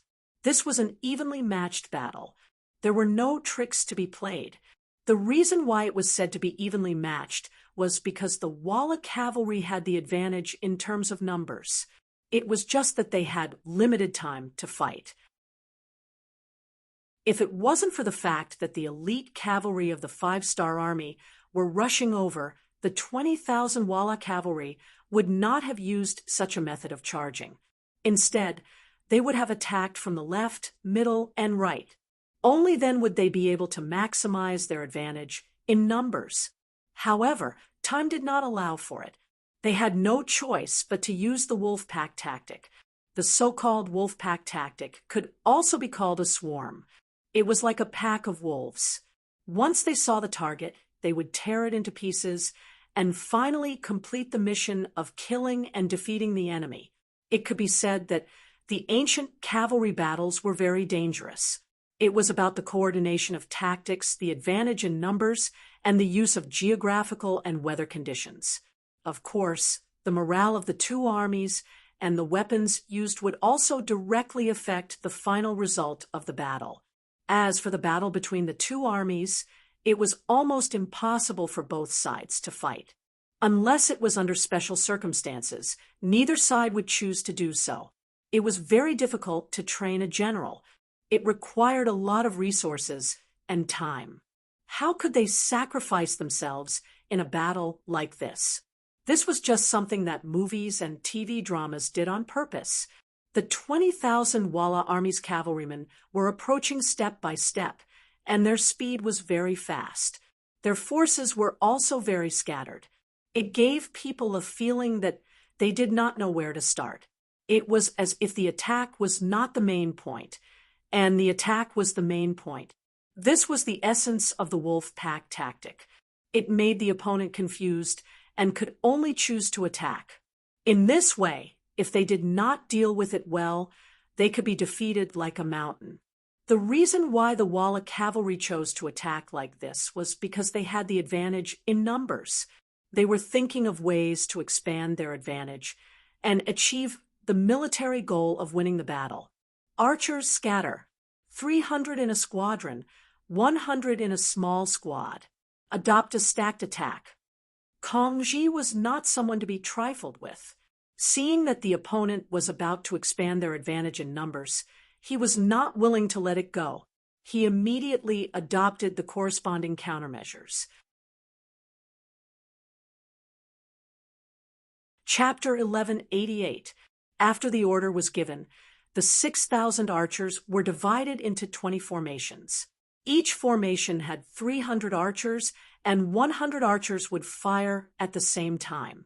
After the first row fired their arrows, the second row, then the third row, and the first row readied themselves. The cycle repeated itself to achieve the goal of constantly firing arrows. By the time the archers' formation had completely dispersed, the Walla cavalry was less than 5 li away. At this moment, Shibi's eyes were wide open as he looked forward. He wanted to see the iron caltrops display their might. Charge! Kill! Kill these lambs! Ha ha ha! The battle cries were still coming from all directions. The distance between the two groups increased from 500 meters to 450 meters, then 430 meters, 410 meters, 400 meters. Finally, they arrived at the battlefield of the iron caltrops. The sound of horses falling to the ground could be heard. The caltrops had 6 horns, so they could stand upright no matter where they were thrown. They were also very sharp. Once the caltrops hit a horse's foot, it could be pierced through even if the horse was hit by an iron palm. This was the advantage and power of the caltrops. The Walla cavalry did not expect the new Second Army to use this tactic. In their opinion, this attack was simply a rash move by the new Second Army. They shouldn't have made more preparations. Otherwise, they wouldn't have adopted the tactic of charging at the beginning. At least, they should have sent some people to test the waters first. They did not expect the Walla cavalry to be hit by the caltrops. None of the Walla cavalry in the front could dodge the caltrops. A short distance of 100 meters was enough to knock down 2,000 Walla cavalry. The momentum of their charge was also halted. The caltrops were limited. In the era when iron was precious, the caltrops were very expensive. Even Ming did not prepare a lot of them. The caltrops could only cover a distance of 100 meters. After this distance, the Walla cavalry adjusted their posture and started to charge again. When they were about 200 meters ahead and had just picked up their speed, the arrows came from afar. Like a dense rain of attacks, Division Commander Kong, she gave the order to release the word fire. Ding ding dang dang dang. The arrows flew through the air for over 100 meters before landing on the bodies of the cavalrymen or their war horses. In an instant, there was another scene of men and horses being thrown off their feet. At least 1,000 cavalrymen fell to the ground from the arrows. Cavalry, get ready! Seeing that the 2 waves of preparation had the effect of injuring and obstructing the enemy, Kong Ji's heroic spirit soared. After a shout, he pulled out the sharp saber on his body. Tip of the arrow, charge at the enemy formation. Archers, use protective fire. Charge. Kong Ji, who was issuing military orders, was the first to rush out of the battle formation. This also meant that the new Second Army's counterattack had officially begun. Relying on the caltrops and archers to obstruct the enemy, they effectively suppressed the Walla cavalry's advance. Kong Ji gave the order to launch an all-out attack. It could be said that he grasped the timing very well. Seeing all this, Songbi nodded in satisfaction. Songbi clenched his fists tightly because he knew that what happened just now was just a small trick. The real battle and bitter battle had just begun. In a chaotic battle like this, there were very few true winners. The only difference was which side would suffer less losses. Songbi clenched his fists tightly. His face was tense. In a battle like this, being a bystander was far less relaxing than slaughtering his way into the battle. At the very least, he didn't have to think so much when he entered the battlefield. All he had to do was to continuously kill the enemy and prevent himself from being killed. However, Yang Qindong had already set the rules for the 5-star army. In such a chaotic battle, the high-ranking officers were not allowed to participate personally. This time, Kong Ji was able to personally participate because the morale of the new Second Army had suffered a huge blow. Now that they urgently needed a leader, Commander Kong Ji rushed out. Otherwise, even he would have to stand outside the battlefield and watch everything from a bystander's point of view. The cruel battle had begun. Weapons clashed against weapons. War horses clashed against war horses, and humans clashed against each other. From time to time, there would be arrows falling into the battlefield. At this moment, no one could guarantee that the arrows wouldn't kill the enemy and harm the soldiers. At most, the probability of it happening would be lower. Therefore, on the battlefield, there were many cavalrymen who died in the hands of their own archers. However, this didn't stop the archers from continuing to shoot arrows. After all, even if the arrows were used as support, the number of arrows would still be higher. This was a battle where there were no winners. In a chaotic battle, individual strength played a huge role. Luck also played a huge role in winning and losing. For example, many cavalrymen who went berserk would hurt their own soldiers from time to time. In such a chaotic battle, even if you had the ability to fight against 100 people, you might not be able to escape death. Unless it was a high-ranking officer like Kong Ji, there would be dozens or even hundreds of soldiers following him wherever he went. At least they could provide some protection. War was cruel. The cavalrymen fought back and forth. From time to time, there would be people who were knocked off their war horses. However, this didn't mean that they lost their ability to fight. On the contrary, there were more and more people who dismounted to fight. This made it so that sometimes not only did they have to guard against being on horseback, they also had to guard against ambushes from below. Perhaps when they were swinging their swords at the enemy, the war horses' hooves would be chopped off. Then they would lose their balance and fall off the horse. If they weren't prepared, perhaps the moment they fell off the horse, there would already be a large sword floating above their head. And it was precisely this kind of chaotic battle that lasted for nearly an hour. In the end, there was no clear winner. Finally, it was announced that the Walla cavalry had left. Worried that the 5-star army behind them would catch up, the 20,000 Walla cavalry didn't make any more moves. They only charged blindly. After charging through the new 2nd Army's defensive line, they left. As for those who didn't charge through, sorry, they were either killed or taken captive. 2 hours later, both sides had paid a heavy price, and the battle was coming to an end. Kong Ji, who was covered in blood, whether it was his own or the enemy's, rode to Shibei. He first gave a standard military salute, and then said with a smile, "Military commander, the battle is over. According to the preliminary statistics, we killed more than 4,000 enemies and captured more than 10,000 enemies. Only 5,000 of the enemy's cavalry managed to escape. We lost more than 2,000 people and 5,000 injured." After saying this, Kong Ji's left arm suddenly bled a lot. This was the mark left by the Walla cavalry's scimitar. "Haha, I wasn't paying attention," and was stared at by mosquitoes. Regarding this, Kong Ji said with a look of indifference, "Good. This battle was very good. We showed the spirit of our new 2nd Army. Come, bandage Mr. Kong's wound. Everyone else, clean up the battlefield."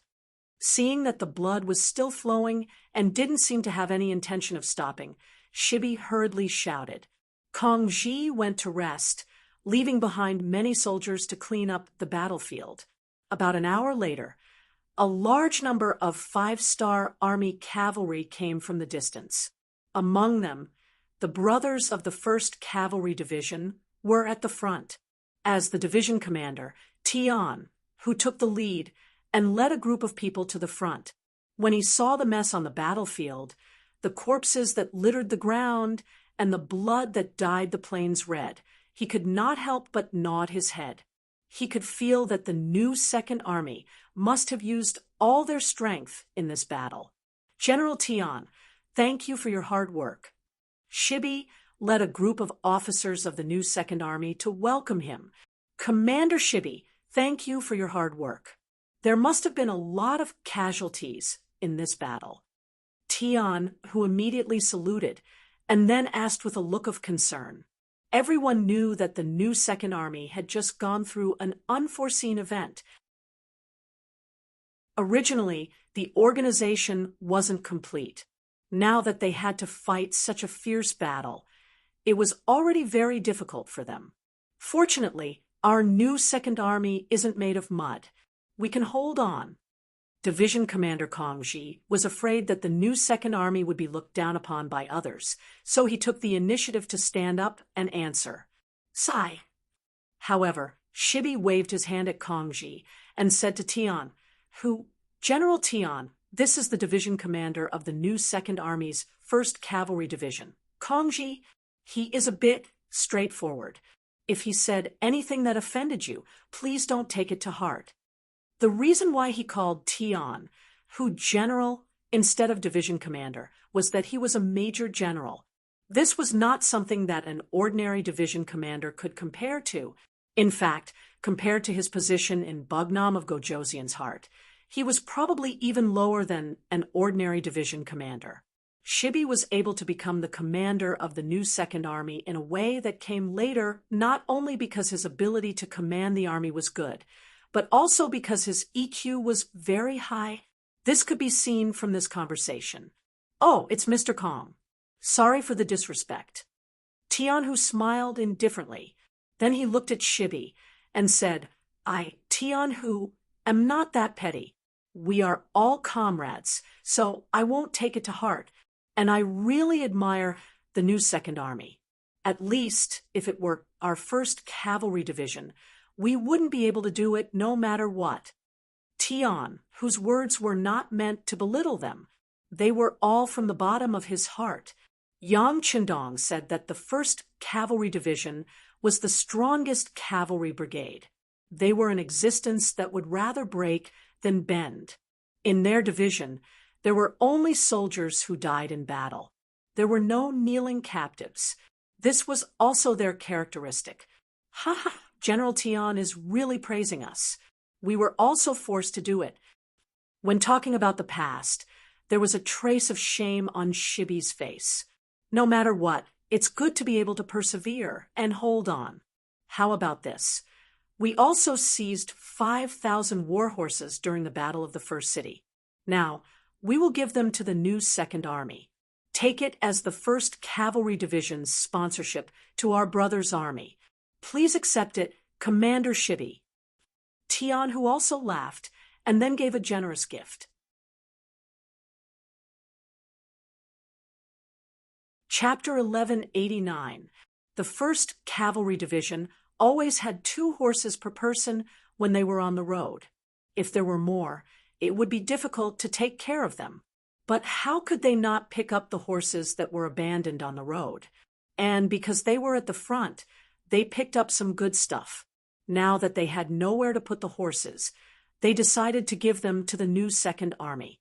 It could be considered a good karma, and it could also show the 1st Cavalry Division's sincerity. Hearing that there were 5,000 horses, Kong Ji's expression became much better. He finally knew that Tian, who was not laughing at them, but was sincerely admiring them. Thank you very much, Shibi said with a touched expression. He also knew that if the other party brought too many war horses, it would affect their speed. But no matter what, he had to remember the favor of this gift of horses. Otherwise, they could have sent a troop to send the horses back. It would definitely be a great merit. The 5,000 war horses were quickly handed over, considering that the Walla cavalry was already far away and that they had to chase after them. Tian, who proposed to take his leave. She took out the limited food in the city to send the 1st Cavalry Division off. When he sent Tianhu off, he asked tentatively, General Tian, if I ask the 6th young master to join the battle, do you think he will agree? Although the new Second Army's strength had been greatly reduced after going through a series of events, they had to fight if there was a chance to turn the situation around. Only in this way could the new Second Army's momentum be shown, and they could get rid of the humiliation of surrendering to Ming earlier.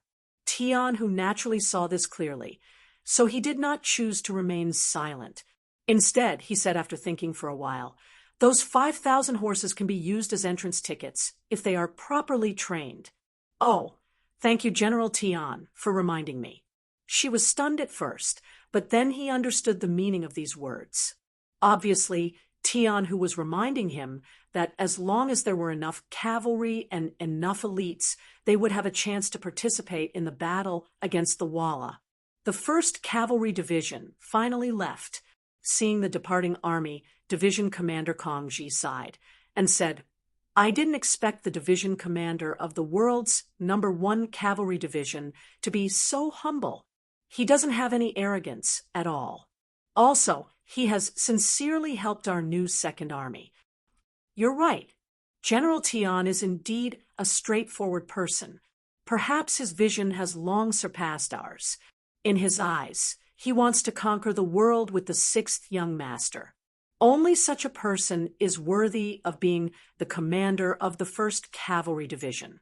Tian, who didn't know what Shi Bi and Kong Ji were saying about him.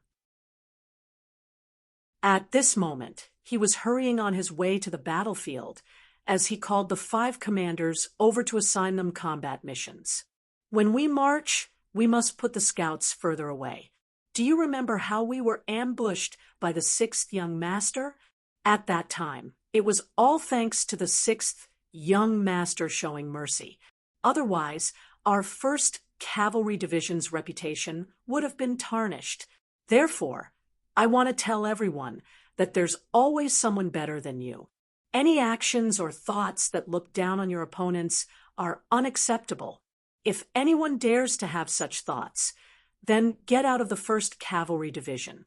We don't accept people who are arrogant and have no ability.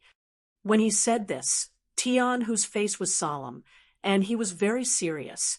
This was also a problem that he had just discovered. When he was in Shajing City, facing the new Second Army, which had a history of repeated failures, his soldiers showed a sense of superiority. They didn't pay attention to others when they spoke, and some of them didn't even talk to others. This made the officers of the new Second Army feel very embarrassed. But from beginning to end, the commander-in-chief had never once complained to him. Just because others didn't complain didn't mean that it didn't happen. At that time, Tian, who considered that this was an internal matter of his division, so he didn't say anything. Now that he finally had the chance, he couldn't hold back and vented his anger to the 5 regimental commanders. Don't think that you're the best in the world.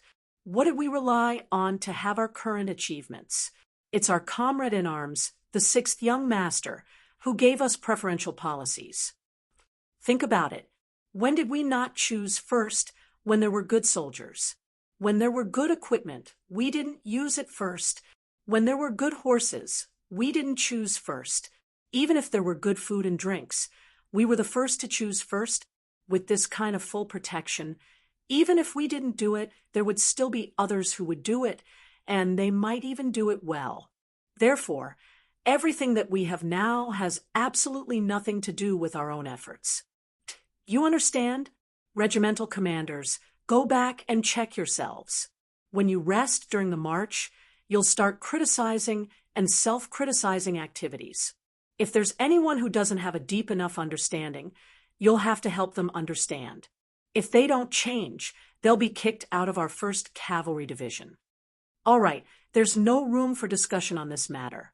You can organize yourselves.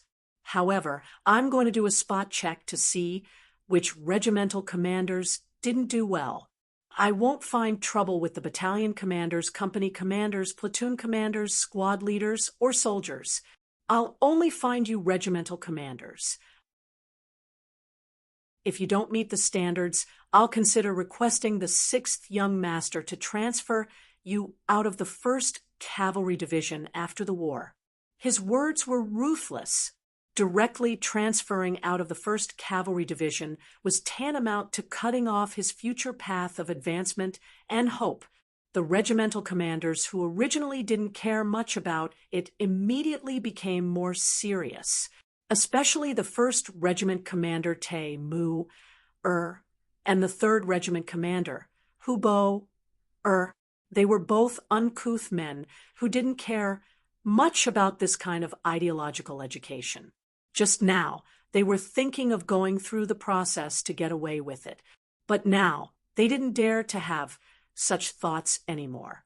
Everyone knew that if they were really kicked out of the 1st Cavalry Division because of this matter, they wouldn't have the face to see anyone. Even with their contributions, if they were to go to other divisions, it would be difficult for them to raise their heads. In this meeting, Tian, who was just expressing his thoughts. However, he didn't know how important this meeting was to the future development of the 1st Cavalry Division.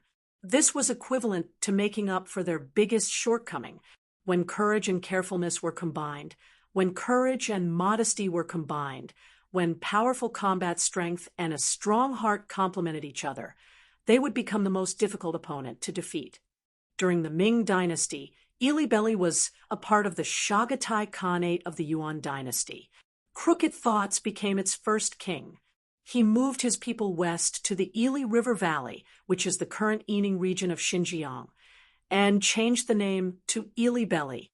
Ili was another transliteration of Eli, and Belly referred to Bali. In 1432 AD, Crooked Thoughts died, and his descendants fought for the throne. The country split into Ili Belly, Yarkiang, and Turfan. One of the descendants still used the name of Ili Belly and became a subordinate country of the Ming dynasty. Yarkiang was south of Tian Shan, east of Tsong Mountains, and west of Boston Lake. The other was centered around Turfan. Ili Bamli King Bao lied. The thing he wanted to do the most in his life was to reunite Ili Bamli and bring the legacy of his ancestors to greater heights. For this, he did not hesitate to lower his head to the Ming dynasty, and even used Alipu to develop and strengthen himself. In history, Alipu did well, helping King Bao Lied make Ili Belly strong, and he became the leader of the three. Even after he grew old, Ili Belly lasted for dozens of years before dying. However, in this life, Yang Xia's sudden rise, especially the rapid development of the 5-star army, changed the original history. Especially after the battle with the 5-star army, Ili Belly had lost a lot of soldiers and generals, and their strength had been greatly reduced. 80,000 of the original 230,000 troops had been eaten, and now there were only 150,000 left. Even though during this period of time, under Alipu's hard work, he had recruited 50,000 new troops, and the size of the army had reached 200,000. However, compared to before, it was not as strong as before, and it attracted the attention of Yarkiang and Turfan. This made King Bao Lied sigh, as he was getting further and further away from his life goal. When it rains, it pours. On this night, it was raining heavily outside the palace. Hurried footsteps could be heard coming from the depths of the palace. A bolt of lightning flashed and illuminated the figure of this person. Who else could it be but Prime Minister Alipu? The person who came was Alipu. He had just received the intel from the scouts, and he was urgently looking for the king to discuss matters. King Bao Lied, who had already rested, was woken up by the servants. He changed into his king attire and saw Alipu in the small hall. When he saw the intel that was sent over, his brows furrowed, showing the anxiety and uneasiness in his heart. Regarding the Wara sending troops to Shur City and working with the Baiming army to deal with the 5-star army, King Bao Lied had known about it long ago. He had always been conflicted about this matter. As far as he was concerned, whether it was the 5-star army or the Wara, they were not easy to deal with. As such, no matter who won or lost, it would not be a good thing for him. If either side expanded, they could threaten him at any time. Unless the Baiming army won, this was a powerful but unambitious country. As long as they submitted to them in name, they would be able to live freely and do what they wanted to do. Because of this, he had asked Alipu about the Baiming army's chances of winning. Alipu's answer was less than 20%. He also said that even if the Baiming army won, it would be difficult for them to expand. After all, the great Ming dynasty was not just the Baiming army, but there was also the southern Ming dynasty. Dealing with internal problems was the most important thing for them to do. This answer was not what Bao Lide wanted to hear. However, since they were small and weak, even if they did not like it, they could only wait for the final victor to appear. They could only hope that no matter who won, it would be a Pyrrhic victory. This would give them more time to develop. Now, the results were finally out. The 5-star army had won, and the Walla army had fled towards their base in Hanoi. Chapter 1190. King Bao Lide didn't expect this. What he didn't expect was that the 5-star army actually chased after them for thousands of miles without any intention of stopping. This naturally caught his attention. The Han people had a saying, "Without the lips, the teeth will feel cold." Hanoi was too close to Ely. If they really fought their way here, they would unknowingly become a threat to their borders. If that really happened, the 5-star army would probably attack them. If that was really the case, they had to prepare in advance. Apu appeared here to talk about this matter. He looked at Bao Lide with a worried expression and said, "Your Majesty, the 5-star army's way of doing things is quite similar to our ancestors. They really pull out their swords at the slightest disagreement. We have to be careful. Normally, the most important thing between countries was politics, when there was no way to make peace. Only when things escalated to the extreme would there be war. This was also the norm when countries interacted with each other. Usually, they would scold each other, but they wouldn't easily send out their troops.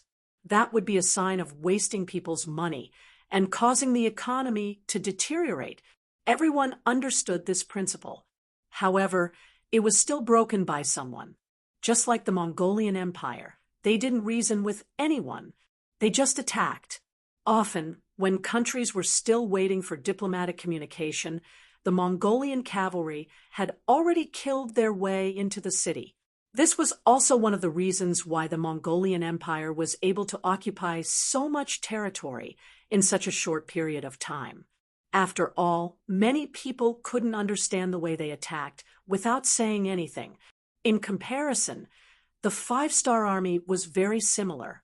They also sent out their troops without saying anything. The only difference was that they had a good reason to send out their troops. Moreover, they treated the people in the occupied land very well. They also put in a lot of effort to develop the local economy. This was also why the backline was generally very stable and didn't have any major problems. However, no matter how good the 5-star army treated the people in the occupied land, it didn't mean anything to a king like Bao Lide. People like him cared more about the royal and imperial power. As long as the people were able to live, it didn't matter. With an ugly expression, Bao Lide put down the information, looked up at a lip, and asked, "Xianghua, do you think that if the 5-star army defeats Yeshen, they will attack us?" Judging from their past habits, it's very likely. Who told us to be weak? Apu didn't want to say this, but it was the truth. Their territory was small, and their population was small. It was undoubtedly difficult for them to develop greatly in this limited environment. Even though he worked late into the night every day, he was still unable to completely turn the situation around. "That's right, we're really too weak. If it was before the split, we would have had a chance to fight against the 5-star army." Bao Lide sighed and admitted the truth. When Bao Lide mentioned before the split, Ali's eyes lit up. He looked at Bao Lide expectantly and said, "Your Majesty, you mean, that's right. It's time to contact the Yarkyang and Turfan tribes. Although we all want to eat each other, when this kind of survival is threatened, I think they will also put down their prejudices and work together like me." Bao Lide was worthy of being able to appoint a wise minister like Apu. His wisdom and boldness were few and far between. A look of admiration appeared on Arap's face as he nodded heavily. "All right, allow this subject to contact them." "Yes, but it must be done quickly. After all, this is a 3-way alliance. It will take a lot of time to adjust and coordinate. What we lack right now is time. Bao Lide looked at Apu solemnly as he spoke in a heavy voice. Apu nodded and asked the king about the alliance. After all, it involved too many things, so every step of the plan had to be done carefully. Otherwise, it would be fine if nothing went wrong, but if something did go wrong, it would be a big problem. The 5-star army hadn't even fought with the Wara chief, Yes Hen, yet the Ili had already been on high alert. This was somewhat unexpected to Yang Qindong, and it was a major hindrance to his plan to take over this place. And no one knew about this yet. Not even the spies that Yang Xie's intelligence agency had planted in the Ili had received any information. Their intelligence agents were currently investigating the situation in Baiming's capital, especially the reaction of the Baiming imperial court after Shi Heng's defeat. Baiming's capital, in the main hall of the imperial palace, a group of dancers were singing and dancing. There were dozens of tables on their left and right, and each table had an important official of the imperial court sitting there. They were eating delicious food, drinking wine, and enjoying the dance of the beautiful women. It was a very pleasant scene. Sitting in the main hall of the imperial palace, Zhu Qiyu was very pleased with himself. A few days ago, he had received a report from the 6 Li Hundred from the front line of the first city, saying that the first city was about to be taken and the 5-star army spies in the grasslands would be removed. At that time, the grasslands to the west of Baiming would become safe again. As the emperor of Baiming, he could sit back and relax. He could then focus all his energy on the southern Ming Empire and unify it. This was undoubtedly good news for Zhu Qiyu, who had been in constant trouble since he took office. In order to express his happiness, he had held a banquet in the main hall for 3 days to express his gratitude to his officials for their support. People said that horses galloped when they were flushed with success, but they did not know that flushed with success could cause horses to stumble. While Zhu Qiyu was hosting a banquet for the officials, a young eunuch came to the side of the main hall with a flustered expression. He then winked at Jining, the head eunuch who was standing next to the emperor. Jining was serving the emperor, pouring wine for him. From time to time, she would tell a few jokes to amuse the emperor. He suddenly noticed the young eunuch's abnormal behavior and was very angry. He had already decided that if it was not something important, he would punish this young eunuch later. This young eunuch was too blind. Taking advantage of the fact that the emperor was watching the dance and was not paying attention to her, Jining walked to the side of the hall and said to the young eunuch, "Speak, what is it? I'll tell you if it is not something important. You little monkey can wait to be beaten."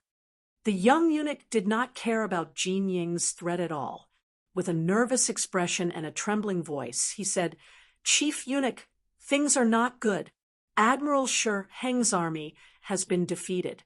They have now retreated to Tulu City. This is the memorial they submitted. It was sent here at the speed of 800 miles. What? Even though Jining had served several emperors and claimed to be experienced and knowledgeable, his expression changed greatly. He had not expected things to turn out like this. Didn't the memorial say that the beginning city could not hold on and was about to be taken? How could there be a turn so quickly and such a huge change at that? Jining didn't quite believe it. She took the urgent document and read it carefully, and when he saw it, he almost fell to the ground. Looking at the contents, it was even worse than the young eunuch's. Jining wanted to calm down, but he found that he could not. He could only walk toward the throne room with heavy feet. At that moment, he did not know that his expression was frighteningly ugly. Cold sweat was even running down his neck. Daizong was so happy that he didn't notice any of this. His gaze was still on the dancers. When Jining came close to him and handed him the memorial, he casually pushed it away. "What time is this?" "I won't look at the memorial first. Let's talk about it later." You're Your Majesty, you should look at it now, Jining said with difficulty. Jining braced herself as she spoke. A eunuch actually dared to disobey the emperor's orders. That was a capital offense. But at that moment, he had no other choice. He knew that if he really suppressed this memorial, it would be time to punish him. Jining had actually disobeyed an edict. This finally attracted Daizong's attention. He saw that the hands that were handing over the memorial were trembling. Suddenly, he had a bad feeling. With a solemn expression, he reached out and took the memorial. Then he flipped through it. After about 10 breaths, he suddenly roared in anger. Trash! A bunch of trash! The sudden rage of the emperor caused the originally peaceful main hall to fall into silence. The musicians stopped playing. The dancers were also trembling in fear. They stood in a corner of the hall, not knowing what to do. Leave, all of you leave. Jining took the opportunity to wave his hand at the musicians and dancers. The main hall returned to silence. Then, all the officials focused their gazes on the acting emperor, Zhu Qiu, whose face was red from holding back his anger. No one knew what had happened to make the emperor so angry. Here, let them take a look. After a pin-drop silence in the main hall, Zhu Qiu finally reacted. He took the memorial and threw it to Jining, who was standing at the side with his back hunched. Your subject obeys. Jining agreed. Then he took the memorial and walked down the hall. He handed it to Su Yozhen, who was standing at the first position on the left. Su Yozhen reached out to take it. He opened it and read it. Then he sucked in a breath of cold air. After 2 breaths of silence, he handed the memorial to the other important officials. Shi Heng was defeated. The 5-star army won again. Not only did they solve the siege of Beginning City, but they also launched a fierce counterattack. When it rains, it pours. Even Shajing and Jingzhou City, which had previously submitted to Ming, rebelled. They were returned to the 5-star army. This meant that the long period of planning was all for naught. So much effort and money invested had turned into ashes. It was no wonder that the emperor was so angry. Chapter 1191. A few moments later, many of the officials who had read the memorials had grave expressions. They could clearly see the severity of the situation. Many of them were even thinking if the 5-star army used the momentum of their victory to suddenly attack Tulu City, what would they do? Would Shi Heng, who had already suffered defeat, be able to defend the city? If he couldn't defend it, once the 5-star army broke in, the Ming army would be forced into an internal battle. This was an extremely dangerous matter. Once Ming's capital was attacked, it would affect their own interests and safety. The officials had no choice but to take this matter seriously. Of course, there were also people like Su Yozhen, who had long since submitted to Yang Qindong. He pretended to have a grave expression on his face, but he was actually very happy on the inside. For him, once the 5-star army entered the city, he would openly become a high-ranking official of the Yangtze. He might even be treated even better. You've all read it. Tell me, how should we deal with this? During this time, Zhu Qiu had already steadied her mind. When she looked at the ministers, her eyes were full of hope. Your Majesty, Tulu City is a gateway. We can't lose it. Your Majesty, Shi Heng's defeat cannot be avoided. He should be heavily punished and replaced with a new commander. Your Majesty, the 5-star army is coming with menacing momentum and cannot be resisted. There is no harm in sending someone to talk to him and see if he can be persuaded to withdraw. Your Majesty, after Zhu Qiu asked this question, there were all kinds of comments below. There were all kinds of suggestions which made people feel a little dizzy after listening to them. Zhu Qiu had no choice but to roar, "Enough! All of you, shut up! We are the emperor, and Yang Chendong is just a lowly bugnom of Gojoseon. We even conferred him the title. So how can we lower our heads to him? Let's not talk about peace talks anymore. As for replacing the commander, do you have any suitable candidates in mind? After expressing that he would not lower his head to Yang Chendong, he asked about the candidate for the new commander. At this moment, the entire hall was so silent that a pin drop could be heard. Although Shi Hung was a little greedy for money and power, it had to be said that he still had some skills in war. Moreover, over the years, he had already built up enough prestige in the army. How could Bai Ming have a backup for such a handsome man? Now that it was said that there was a change in leadership who would be able to take on this important responsibility. After asking, there was no response for a long time. Zhu Qiyu knew that it was impossible to change the commander. In this case, he had to settle for the second best, and said, "Everyone has read the memorial. Although Marquis Wokinghao has the leadership responsibility this time, he is not the main reason. He is still in his position. Let's forget about the proposal of changing the commander. Now, let's talk about the problem of how to defend Tulu City first. If anyone has any opinions, feel free to raise them." Zhu Qiyu also knew that there were people in the imperial court who had a close relationship with Shi Hung. If he showed that he wanted to change the commander or did not trust him, these words would inevitably spread out. This would have a negative effect on his control over Shi Hung.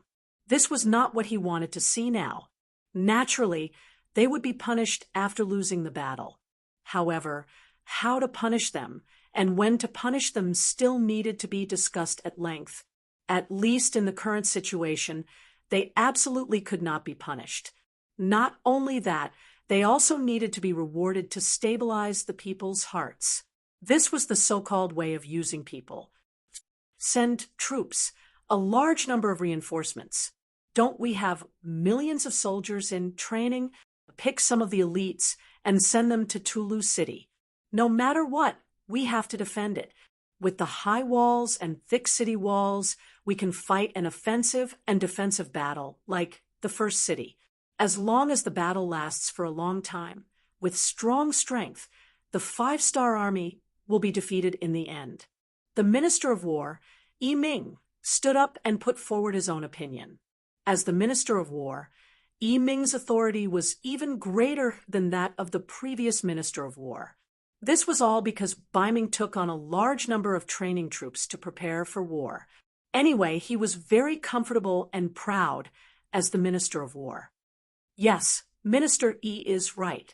I think that not only should we send troops to defend the city, but we can also find an opportunity to fight outside the city. In this way, we may be able to catch the 5-star army by surprise. It is not impossible to regain the initiative on the battlefield. Your Majesty, no matter what, the first city has been besieged for a long time. After such a long defensive battle, its strength should be at its weakest. We can't miss this opportunity. Grand Young Master Fu, Grand Scholar, and Minister of Justice Su Yozhen also stood up and put forward their opinions. Hearing that they would take the initiative to attack and catch the 5-star army off guard, Zhu Qiyu's eyes couldn't help but brighten. He looked at Su Yozhen with admiration and said, "Minister Su's words are reasonable. Minister we might as well do it. Inform Shi Hung to find an opportunity to fight outside the city." Yes. Ming immediately agreed. The originally celebratory court banquet thus ended. Everyone had a lot on their minds. They only hoped that Shi Hung could turn the tide and allow them to continue to abuse their power in the capital. However, when one official walked out of the hall, he was extremely worried. He was the Minister of Revenue, Jean Lien. As the saying goes, before the troops and horses move, the provisions move first. Once he increased the number of troops sent to Tulu, it would involve tens of millions of money and provisions. This was his responsibility, and also his source of worry. Not long ago, he gave the provisions that he had saved not long ago to General Li Tong in the Liaodong region. Although he had some now, it was beyond his ability to provide for hundreds of thousands of troops. In the face of such a large army that suddenly set out, where would he get the provisions? It was about to enter autumn. This year's provisions had not been completely conquered. If the army's expedition was delayed because of this, wouldn't he be a sinner? After leaving the imperial palace, Jean Lien gravely said, "Come on, let's not go back to the residence. Let's go straight to the Su residence." In the end, he decided to discuss this matter with Su Yozhen. Back then, it had been Su Yozhen who had suggested that he send provisions to Li Tong. Now that there was a problem, he naturally wanted to hear his opinion. Within the Su residence, Su Yozhen had only just entered when the steward came to report that the Minister of Revenue, Jean Lien, had arrived and was waiting outside. "Oh, so fast?" Su Yozhen's expression did not change as he smiled and said, "Minister Jean, please come to the main hall for a talk." Su Yozhen and Jean Lien met in the main hall, and the latter sighed. "Lord Su, you've really made me suffer this time." Su Yozhen feigned ignorance and asked, "Lord Jean, did you say this?" "Oh, Lord Su, do you still remember how you suggested that I send provisions to General Li Tong in the Liaodong region?" Jean Lien had no idea that Su Yozhen was feigning ignorance, only that he had been so busy that he had forgotten, so he reminded him. Oh, there was such a matter. At that time, General Li Tong sent someone to find my steward and gave him 20,000 taels of silver. Oh, right. Didn't I give Lord Jean 10,000 taels? What? Is there something else? Su Yozhen purposely mentioned the 10,000 taels of silver to tell Jean Lien that he had accepted a bribe. If this matter was blown out of proportion, it would not be good for anyone. Jean Lien was stunned. He had also forgotten about the 10,000 taels of silver. Now that he thought about it, it was not that the time had not come yet. For a moment, his tone weakened. "Lord Su, you're right. However, the Emperor wants to send troops to attack the 5-star army. How much provisions would that require? Our Ministry of Revenue does not have that much. You don't have any?" Su Yozhen had already sent people to investigate the Ministry of Revenue's warehouse, but he still pretended to be ignorant. "Yes, we don't. I'm not afraid of Lord Su's ridicule, but in the past few years, our Ming has expanded the army quickly, putting great pressure on our Ministry of Revenue. Although we have some now, it is only for daily training. Once it is used in battle, it will not be enough." When Jean Lien said this, he was about to cry. In contrast to the Minister of War, Ming, the other, was very satisfied. His Ministry of Revenue had always been tight. If he had not intentionally saved from all sides, there would have been problems long ago. Ming was a qualified official. At least, he was very good at saving money. It was a pity that even the cleverest housewife could not cook without rice. He did not have any good ideas. These words were very pitiful, but in Su Yozhen's ears, he said with an indifferent expression, "Since it's not enough, then just report it directly." Directly report it. Lord Su is saying, report it to the Emperor? As if he had misheard, Ming asked with his mouth wide open. "Of course, it is to report it to the Emperor. I say, Lord the food was indeed given to General Li Tong. There is nothing shameful about it. In any case, as the Minister of Revenue, you have already done your best. Our wise Emperor can understand." Su Yozhen appeared very relaxed. He wasn't trying to shirk his responsibility. Instead, it was his sincere way of dealing with the situation. After all, the amount of food they lacked was too great. Today, Zhu Qiyu's intention was not to send 30 to 50,000. It was very likely that he would send 100,000 or 200,000 would be normal. With so many people, how much food would they need? Even if they could find a way to get some, it would not be a solution after a long time. Thus, reporting it was a matter of time. Since it was so, it was better to report it in the morning. This could be considered as pouring cold water on Dai's zone. It also let him know that fighting a war was not as simple as just talking. It needed money and food. If they were not willing to spend money, they would not be able to fight a war, much less win a war. Su Yozhen said twice to report the matter to the emperor, and Ming finally faced it seriously. After careful consideration, it seemed that this was the only path he could take, although it was inevitable that he would be reprimanded if he reported it like this, and he might even be punished. He was not an immortal. He could not conjure food, so he could only do this.